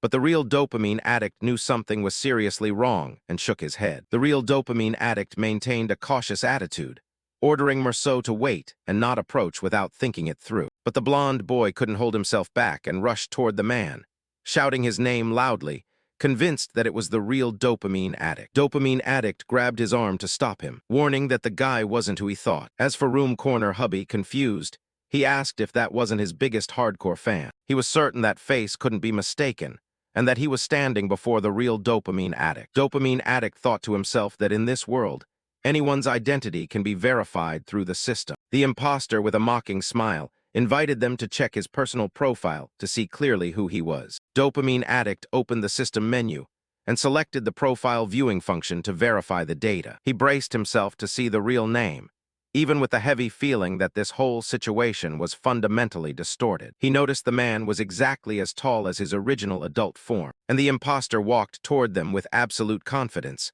but a lingering doubt gnawed at dopamine addict. He was supposed to be the only one retaining his adult form. Room corner hubby looked at the imposter and asked if he recognized him, the imposter addressing him by his player name, Room corner hubby. Room corner hubby bragged to dopamine addict that the newcomer recognized him much faster than his own companions did. He then stood completely still in shock upon realizing everyone was pointing weapons at the newcomer, not understanding what was happening. He asked calmly why everyone was pointing guns at the imposter, while dopamine addict questioned what on earth they teach in the military. With a cold smile, the man said there was no need to be scared because he wasn't here to harm them. Dopamine addict didn't trust him for a second and kept his rifle ready, thinking everything pouring out of that guy's mouth was pure garbage. The stranger mocked dopamine addict, claiming he was so tense he didn't even dare open the user profile. Dopamine addict admitted internally that it annoyed him, but the guy was right. He had hesitated way too long before verifying the identity. Not wanting to waste any more time, dopamine addict activated the system function and checked the stranger's data. Dopamine addict's shock was absolute when he saw the name on the screen was indeed dopamine addict. Dopamine addict stood there processing the information. The name, the man, and the region matched his old identity perfectly. Dopamine addict asked bluntly how he got that name, while the imposter replied with a blank, mysterious gaze, and answered cryptically that it was still too early to reveal those details, then changed the subject, declaring there were more important matters to verify. The imposter asked the protagonist why he was still hanging out with Merceau, saying if it were him, he wouldn't have hesitated to poison the guy. Dopamine addict began to suspect that this guy was just trying too hard to play dopamine addict. Room corner hubby stood there lost in thought, trying to piece together the puzzle. Then a light bulb suddenly went off in the blonde boy's head, and he blurted out that he finally understood everything. He screamed that he knew something was wrong and asked why. The blonde boy screamed upon suddenly realizing the most obvious truth. Dopamine addict was the only adult in the room. Everyone else appeared in the bodies of 10-year-old children. Why was he the only fully grown adult? Dopamine addict looked at room corner hubby, astonished that it took the blonde boy this long to realize. While he complained about being left out, the white coat imposter interjected, remarking that dopamine addict was right. Room corner hubby was too slow to deserve being a teammate. With a cold wave of his hand, The white-coated man concluded that the best course of action was simply to eliminate him. Everyone instantly went on high alert. Following that, a gunshot rang out. Room corner hubby yelled at Dopamine Addict, asking if he was crazy and how he could let someone shoot at a player like that. Dopamine Addict defended himself, explaining it was just a warning shot. They couldn't just sit back and be slaughtered. The imposter stood there calmly checking the scorch marks on his own uniform, showing not a shred of fear. He mocked them, asking if that was their pathetic warning idea, then coldly added that he would do the exact same thing. Drifting away on his platform, he remarked that their power level was acceptable for his plan. Dopamine Addict looked up from below, utterly confused about the meaning of testing complete. The stranger called back that he just wanted to check if his younger version was developing as expected. Dopamine Addict's blood boiled at the way the guy acted like a veteran mentor, giving orders to a rookie from above. Finally, the imposter stopped his platform and yelled that he almost forgot they were still entitled to a welcome gift. Before leaving, he suddenly remembered something, then raised his gun again. His target was the corner-hugging guy, whom he deemed useless. Right after that, a gunshot rang out. Yet at the same time, the protagonist lunged forward to take the bullet for room corner hubby, the pain from the wound making his face contort. Seeing this, the imposter's face seemed to hold a hint of disappointment. He whispered, "Of course we're not the same." After speaking, he controlled his hoverboard and flew away. Merceau breathed a sigh of relief because the bullet missed any vital spots. He ordered Tijang Tisabayans to stay with Dopamine Addict, while he went to find reinforcements to patrol the area. Dopamine Addict writhed in the snow, cursing the bastard's marksmanship under his breath. Room corner hubby's anger exploded, shouting that the dog Dopamine Addict was a certified crazy murderer. He looked at Dopamine Addict with a mix of horror and confusion, asking why a lunatic like him would take a bullet to protect a body like his. Dopamine Addict met that gaze with absolute composure, asking him back what he thought made him do it. Without missing a beat, Dopamine Addict ordered room corner hubby to heal him immediately, leaving the blonde boy completely stunned. Dopamine Addict confessed that he intentionally let himself get shot just to test room corner hubby's healing ability, thinking that if stackable effects worked, he could heal others in the party. The guy screamed, calling him an absolute maniac, while Dopamine Addict brushed it off with a blank face. Despite the complaints, room corner hubby began using his ability to stitch Dopamine Addict's wound shut, while Dopamine Addict called him running outer. Dopamine Addict told him that since he just saved his life, he had something very important to confess, a statement that instantly put room corner hubby on the defensive. At Dopamine Addict's request, room corner hubby leaned in closer, curious about his teammate's mysterious announcement. After hearing Dopamine Addict's whisper, room corner hubby's eyes widened and he repeated in disbelief. And room corner hubby stood completely still, because of what he just heard. He couldn't believe Dopamine Addict was actually the legendary Dopamine Addict, and not just T-Bastard. Dopamine Addict replied with absolute calmness that if he had spoken up sooner, room corner hubby definitely wouldn't have cooperated with anything. A moment later, the healing was nearly complete.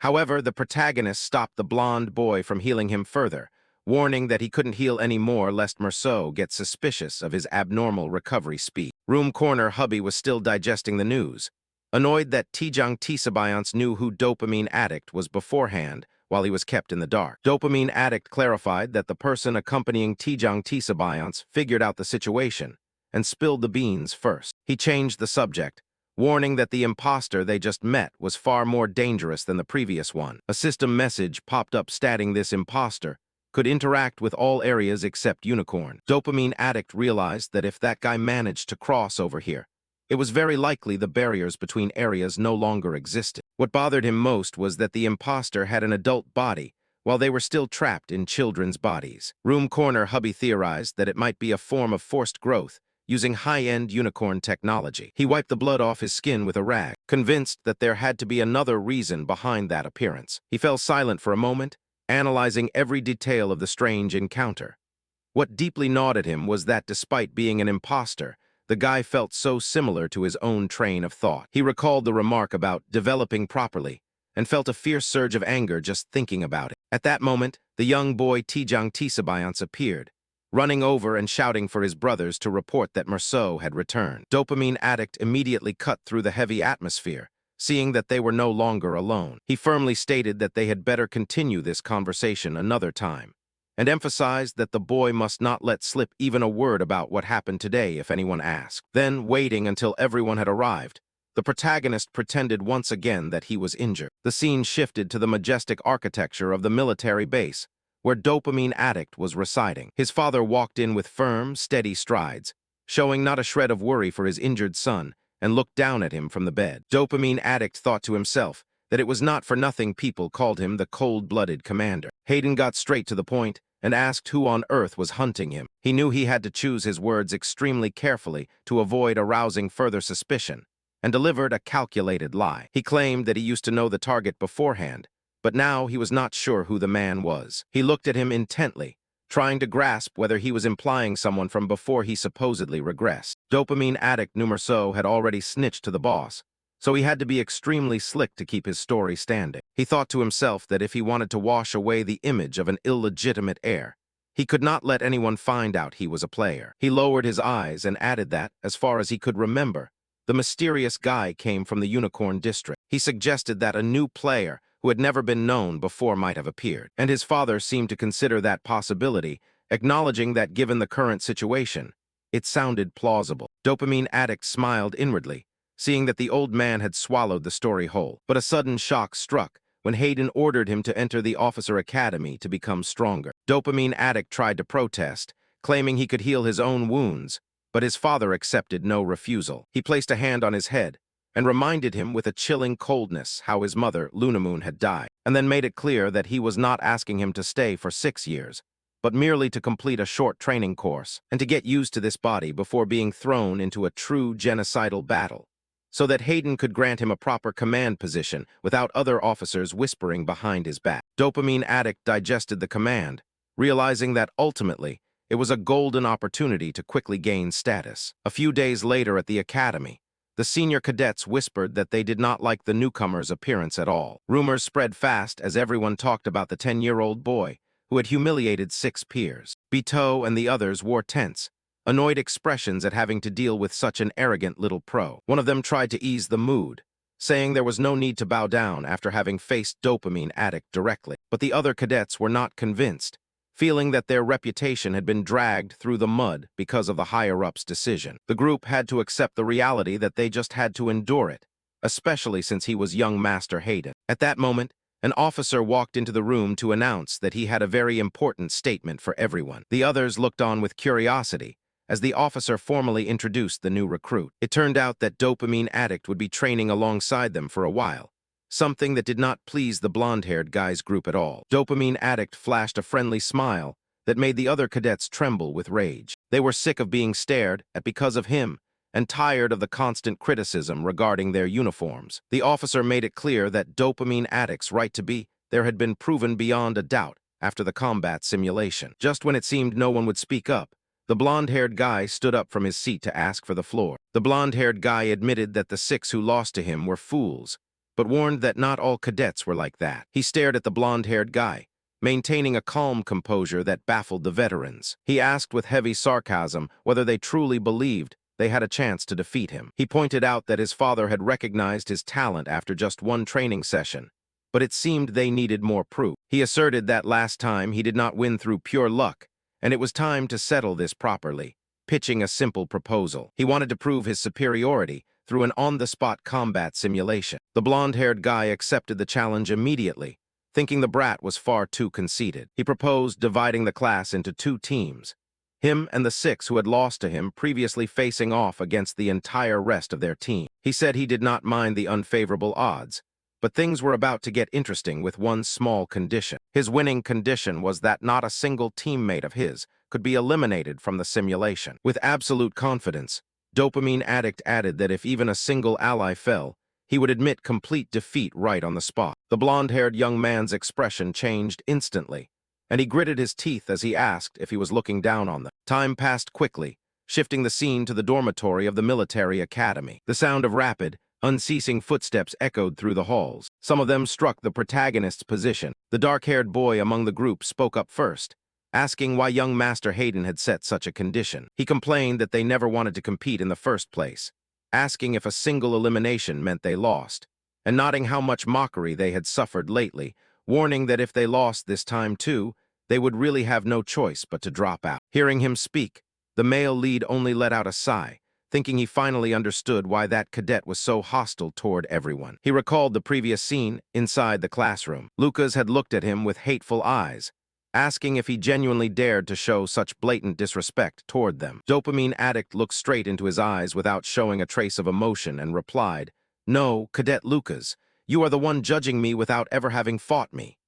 Then he asked, "Is that really how a military academy cadet should behave?" Lucas clenched his fists and retorted, "Understood. I'll defeat you right in front of everyone." Dopamine Addict revealed a faint smile before saying, "That's the important part you just mentioned, right in front of everyone. If you guys win this training session, everyone will clearly see how talented you are." At that point, it was revealed that every single cadet standing in that room would later become an NPC and achieve significant accomplishments after graduating from the academy, each building their own reputation through their unique abilities and becoming important figures in the future. But right now, they looked nothing like those future legends, acting utterly pathetic and unable to get over the humiliation of being defeated by a 10-year-old child. The shock of that loss crushing their self-confidence to the point where they constantly doubted themselves, just as one cadet spoke up with a look of deep doubt. "Do you really think it's going to be that easy?" Hearing the question, Dopamine Addict silently looked at them while thinking to himself, "I planned to stay at the academy for a while, so I arrived early to unpack. I didn't expect this to happen on my very first morning. If they are going to work for me later, they have to graduate first. Maybe it's time to give them a little motivation." Having made up his mind, Dopamine Addict raised his voice so everyone in the room could hear clearly. "Everyone, do you know why I specifically chose all of you for our first training simulation?" One cadet immediately raised his hand and answered with confidence, "Because we are the Academy's most outstanding cadets." Dopamine Addict nodded without hesitation and said, "That's right. I believe all of you are top cadets of the Academy." He continued without missing a beat, "And I want the other cadets to know that too." The room fell silent for a moment before a cadet spoke up with clear anxiety. "We lost to you so miserably, young Master Hayden, and now you're setting even harsher conditions. Can we really win?" The victory condition for Dopamine Addict's team was then revealed. Not a single member was allowed to be eliminated, and every cadet had to survive for the team to be declared the winner. After listening to those words of doubt, Dopamine Addict stepped forward and asked, "Did I win against you because the conditions favored me? Did I win because you let your guard down? Some people might think I fought unfairly, but if you follow me, I will make sure you win at all costs." His confident words instantly shifted the atmosphere, as Dopamine Addict spoke not with empty promises, but like someone completely certain he could lead them to victory. Then Dopamine Addict walked over to the bookshelf, while quietly thinking to himself, "Thanks to the cadets, I finished unpacking early. Did I put those books a bit too high?" As he reached up for the shelf, it was clear that his injured arm was still causing him a great deal of pain. He thought in his mind, "Merceau still suspects me, so I'm deliberately healing my wound bit by bit. How annoying." At that moment, Plato walked into the room and asked, "What are you looking for?" Dopamine Addict replied calmly, "It's fine, I don't need it right now." Before the conversation ended, he suddenly said, "Actually, I heard about it. I heard you were injured." Hearing that startled Dopamine Addict, who wondered how he found out since the commander had given strict orders for everyone to keep quiet about his wound, figuring it must be the perk of being an officer's son. It seemed Anton had planted more informants than he thought, and looking back at everything that had happened, Dopamine Addict sighed internally, figuring he had made quite a dramatic hospital entrance anyway. Anyway, it seemed Anton had told his son, and he couldn't believe the man was honest enough to spill everything. Plato looked at Dopamine Addict's arm and said, "It looks like you're still recovering. Maybe we should postpone the training simulation a bit." Hearing those words, Dopamine Addict couldn't help thinking, "It looks like offering to make him my aide worked better than I expected." Then he replied, "Actually, I've already been to the hospital and I heard about all of you. Word is the other cadets are mocking you guys." Plato turned to ask if he was disappointed. The protagonist asserted, "No, it just makes me want to prove the truth even faster. The cadets who fought me were very capable." That statement left Plato somewhat startled, and then he said, "If doing this can help you heal your wounds more, young Master Hayden, I will do whatever it takes to win this exercise." As if achieving his goal, the protagonist broke into a smile and explained, "You know this exercise is 6 versus 6, right? The other side has 6 people, and your team also has 6 people. So someone has to leave the team to make room for me. You just said you would do anything to win, right? So for this exercise, you should withdraw from your team." The scene shifted to the day of the second training simulation, where at the main base, Lucas, acting as his team's commander, looked around after checking the area and said with confidence, "Good, the main base has been checked." The team continued discussing the reconnaissance units and the rest of the forces, ensuring every squad was carrying out their assigned duties properly. At the same time, Lucas kept recalling the instructions and notes given earlier, making sure no one bypassed the strategy they had agreed upon. After everything went according to plan, the group moved deeper into the training area. However, just as they advanced further, they suddenly discovered a body lying on the ground, shocking them all as it turned out to be Dopamine Addict. The whole group stood frozen in disbelief, immediately rushing toward him, completely unable to comprehend what they were seeing. Confusion showed clearly on their faces as they began asking one another, did they really abandon him here all alone? The scene shifted to Team B's main base. A masked soldier looked around and said, "Lucas is running late." Another calmly replied, "I can only guess something good happened to him." Right at that moment, Vance abruptly cut in. "Don't say things like that, you know how calm Lucas is. He must have dealt with that brat already." Just then, Lucas finally returned to base. Everyone looked at him and asked, "Senior, you're back." Seeing their team captain carrying a stranger in his arms, they hastily asked, "What happened?" Lucas sighed before explaining, "My teammates ambushed me right as the training started." Following that, the protagonist began recounting how things ended up this way as Team A members started arguing amongst themselves. "We couldn't agree with the rules you made up yourself. We lose if even one person dies, so obviously we're going to lose, and you even threw Plato away. If you want to die, go die alone." Dopamine Addict slowly sat up and replied in a calm yet firm voice, "Then they took my weapon and left me behind." Someone immediately challenged him, "Did you really eliminate Plato from the training?" Without showing any regret, Dopamine Addict answered, "That's right. I acknowledge his skills, but having two commanders in a team easily leads to conflict." Another soldier couldn't understand his decision and asked, "But why did you do that?" Dopamine Addict looked straight ahead and answered, "I told him to leave for the good of the team." As the discussion continued, Vance suddenly declared, "We should kill him right here."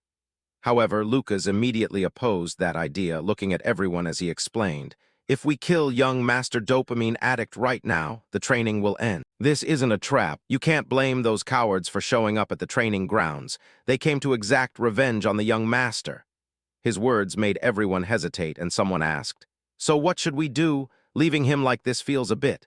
Before he could finish, another soldier replied, "I pity his situation, but this is training. I can't let an enemy go right in the middle of our base." Another member immediately countered, "Didn't you hear young Master Dopamine Addict say? He said they attacked him unfairly. Think about it again." Vance listened to everyone arguing back and forth, quietly sinking into deep thought as internal discord began to brew. Someone retorted, "If we win by killing a child betrayed by his own teammates, who is going to acknowledge our skills?" Vance shouted firmly, "We should kill him right now and end the training." Right at that moment, another soldier told him to step aside as Lucas walked up. He took out a knife and freed Dopamine Addict before Lucas looked around at everyone and said calmly, "I've heard all your opinions. If you guys want to keep the young master here, then change the plan, deal with the other team's regular cadets, and win that way." After making his decision, Lucas immediately started giving orders, looking at two teammates and saying, "Cohen and Harry, you two stay here to guard the young master and the flag. The rest of us will head to the other team's base. Let's wrap this up quickly." The team quickly prepared to depart, but Vance remained unhappy with Lucas's choice. Looking straight at him, he said, "Lucas, to be honest, I'm disappointed in you." Lucas turned toward him and asked calmly, "About what?" Vance crossed his arms before replying, "Wasn't the goal of this training to teach that arrogant brat a lesson?" Lucas shook his head and answered, "If we win this training session, he won't be able to boast like before anymore." Someone reminded them, "More importantly, we don't want a humiliating victory. Shooting a defenseless prisoner is entirely wrong." Even though he had previously advocated killing Dopamine Addict, even he understood that a victory achieved that way would leave a stain on their reputation. Right at that moment, everyone's attention was suddenly drawn to the sky as a flare shot upward. Many immediately looked toward the origin with surprise, asking, "Is that a signal flare?" The flare clearly originated from the direction of the base. Realizing something might have happened, Lucas immediately led his team back. When they arrived, the flag was still standing intact, but Dopamine Addict looked slightly injured. Lucas quickly asked, "What happened?" Dopamine Addict explained with an emotional expression, "While you guys were away, my teammates showed up and tried to steal the flag." Lucas's expression immediately darkened as he challenged, "Where are Cohen and Harry?" Dopamine Addict pointed toward the forest and replied. They were guarding the flag with me. After firing the signal flare, they were dragged off somewhere. I still managed to protect the flag. Since being stabbed or shot by teammates doesn't count as dying, I used my body to shield the flag so they couldn't take it. The story sounded convincing enough that even Team B's members became alert. Vance immediately spoke up. If this is true, those bastards from the other team must still be hanging around nearby. I'll guard the flag and this kid. As for you, Lucas, lead the team to patrol the area. If I hear gunfire, I'm shooting this guy right away. Lucas thought for a moment, sensing something a bit strange and unable to dismiss the possibility that the other team was still hiding nearby, before finally nodding. All right. Then turning to the others, he said, then I'll leave him to you. With that, Lucas and the rest of Team B headed out into the surrounding area to search for the enemy, leaving only Vance and Dopamine Addict at the base. In a split second, everyone vanished from sight, and the atmosphere changed completely. Standing before Dopamine Addict, Vance slowly raised his gun and aimed it straight at his head. A cold smile appeared on his face as he said, "Why don't you cut the pathetic act?" Dopamine Addict calmly looked back at him and replied, "You deliberately chased all your teammates away just to pull this off." Vance didn't bother to deny it. "That's right. Those bastards kept falling for your traps because they can't keep their heads clear. Now that it's one-on-one, I can end this training session right here. I've never met such an irritating brat in my entire life." Instead of showing fear, Dopamine Addict just smiled. "Is that so? Not me. I know someone who curses and complains about everything just like you." Vance's face twisted in annoyance as his finger tightened around the trigger. However, Dopamine Addict continued to smile as if he were in no danger at all. "I'd like to make a correction. This isn't a one-on-one, and I never said my team had left this place." Those words instantly brought Vance to a dead halt. "What did you just say?" he asked. Ignoring the question, Dopamine Addict suddenly recalled the words he had spoken earlier. "Plato, leave the training for the good of the team." Then another memory followed. "I have a favor to ask you. You know how people usually talk behind others' backs." As the pieces began to connect, realization dawned on Vance's face. Just as I thought, all that internal discord business was a lie. Even so, he tried to maintain his confidence, thinking, so what? If there's only one person from Team A, I still hold the advantage. Luckily for Dopamine Addict, he had prepared for this moment, swiftly drawing his pistol, pointing it right at Vance and saying, "Thanks for chasing Lucas away." The moment those words left his mouth, a gunshot echoed across the training grounds, shattering the quiet peace of the forest in a split second, with the only thing heard afterward being Vance's furious roar. "You arrogant bastard!" Dopamine Addict's father looked at him intently, noticing the wound on his face and mentioning that he had heard Dopamine Addict had won the training session yet again. He stated that he wanted to hear the strategy directly from Dopamine Addict's own mouth. Dopamine Addict calmly explained that his strategy was very simple. He shared that since the cadets looked down on him, he simply gave them a stage to reinforce that belief. In his mind, if even a single person died, they lost. He admitted that at first the cadets probably thought he was out of his mind. But soon, they began viewing each of his teammates as a chance to win. Dopamine Addict continued explaining that he had charged straight into the enemy base, knowing that while the enemy only needed to kill one person to win, they wouldn't bother shooting a tied-up child. Listening closely, his father asked if pretending to argue with Plato was also part of his plan, to which Dopamine Addict simply confirmed with a single yes. His father asked one final question, challenging why he didn't pull the flag right away if he could have easily won during the first surprise attack. Dopamine Addict looked back with a slight smirk and replied that doing so wouldn't have been fun at all. The conversation concluded as Dopamine Addict stepped out into the building's grand, vaulted hallway. Walking across the carpet, he thought to himself that now that his meeting with the commander was over, he should go find Plato. Continuing down the corridor, he suddenly stopped, wondering what was going on up ahead. A bit further along, a cadet asked another how the training simulation went, only to be told not to ask. That cadet mentioned he was so stressed he started hearing things like someone threatening to wipe out their whole team. But then another team got wiped out instead. An angry cadet shouted, asking if they were happy winning by using a kid, to which Team A cadets replied that when they lost, he called them fools, but now that he lost, he suddenly complained about them using a child, frustrating the cadet into yelling for a rematch. But another teammate pointed out that Lucas didn't even care, so there was no reason to get worked up. Suddenly, Lucas and Plato stepped forward, raising their hands to quiet the argument by shouting that was enough. Plato turned to the group and apologized for his teammates causing a commotion and mocking their defeat. Lucas added that he would also take back everything he said earlier. However, Lucas paused before declaring that he still couldn't accept the young master as a fellow cadet. Plato spoke up, asking if Lucas hadn't said he would accept young Master Hayden if he lost, to which Lucas admitted that young Master Hayden had talent and capability, but argued that if he were truly a cadet, he would have pulled the flag immediately. Lucas believed Dopamine Addict treated the training like a game and used his teammates as gambling chips, something no one aspiring to be an officer should do. Watching nearby, Vance quietly agreed that Lucas wasn't wrong, thinking that young Master Hayden seemed to be chasing thrills rather than victory. Suddenly, Plato stepped in to confront them, asking what they even knew about the young master. As everyone turned to Plato in surprise, Plato revealed that young Master Hayden had been injured a few days prior while hunting a fur crocodile. Hearing that, the surrounding cadets reacted with shock, and Lucas thought back, realizing Dopamine Addict's shoulder had looked stiff and wondering if that was why. Plato explained passionately that the moment Dopamine Addict heard other cadets mocking them, he came right over without even waiting for treatment, all to restore their honor. Plato pointed out that Dopamine Addict even volunteered to act as bait while injured, all for the sake of his teammates' honor, and asked if that wasn't enough to prove he belonged here. Afterwards, Dopamine Addict was walking with Plato, and as Plato finished explaining what had happened, Dopamine Addict realized why all the cadets were looking at him with such intense gazes, which Plato clarified were looks of respect rather than clinging,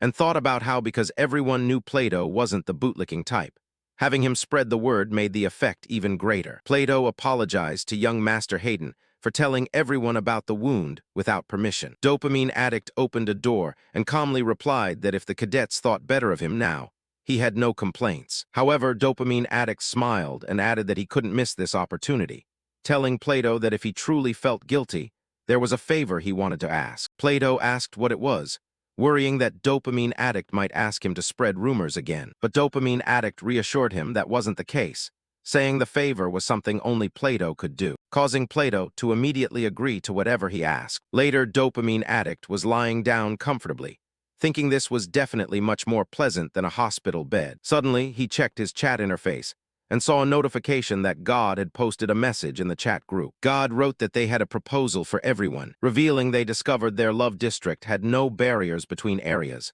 which made Dopamine Addict sit up in surprise, realizing they had reached the borders between districts and remarking that they were fast, recalling that after the first apocalypse, virtually no land remained for humanity to live on, forcing all 8 districts to eventually share an area about the size of the Korean peninsula. Simply put, the Kola district roughly occupied what used to be North Hamgyong province. The Cocaine district was around Gangwon province with the Unicorn district above it. The Love and Tobacco districts were around Gyeonggi province. The Knife district was around Busan, and the Chicken and Candy districts were even further south. Dopamine Addict noted that since God's Love district was closest to Home Protector's Tobacco district, those two might meet sooner than expected. He then wondered why Home Protector was so quiet when he was usually the first to read every message. Reviewing the chat history, the messages showed Home Protector constantly trying to get someone's attention, while in the main chat God pitched a meeting proposal. Dentist asked what kind of proposal it was. Dopamine Addict asked if it had to do with the barriers disappearing, and Totally Possible told God to just spit it out. God responded by suggesting they meet up, but Drug Addict challenged what they were meeting for.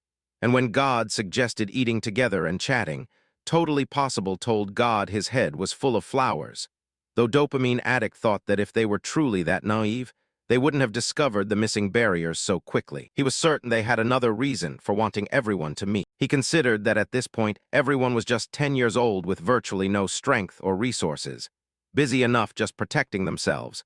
So there had to be a deeper motive for meeting other players. In the chat, Drug Addict declared that if God had another reason, they'd better tell the truth. God replied calmly, claiming the proposal was made out of kindness, and asking how they could stop the apocalypse together if they didn't trust each other. Drug Addict countered, asking how anyone could trust the people in this chat enough to meet up, reminding everyone that just a few days ago they found out there were 2 dopamine addicts in the group. God replied that they too had been fooled by that bastard and were only fans before, maintaining they were still one of the good players. Finally, Drug Addict sent a private message to God, saying God seemed to think drug addict didn't know who they really were. Reading that message, God was somewhat surprised, but then the corners of her lips curved into a smile as she whispered, "Oh, now you've got my attention.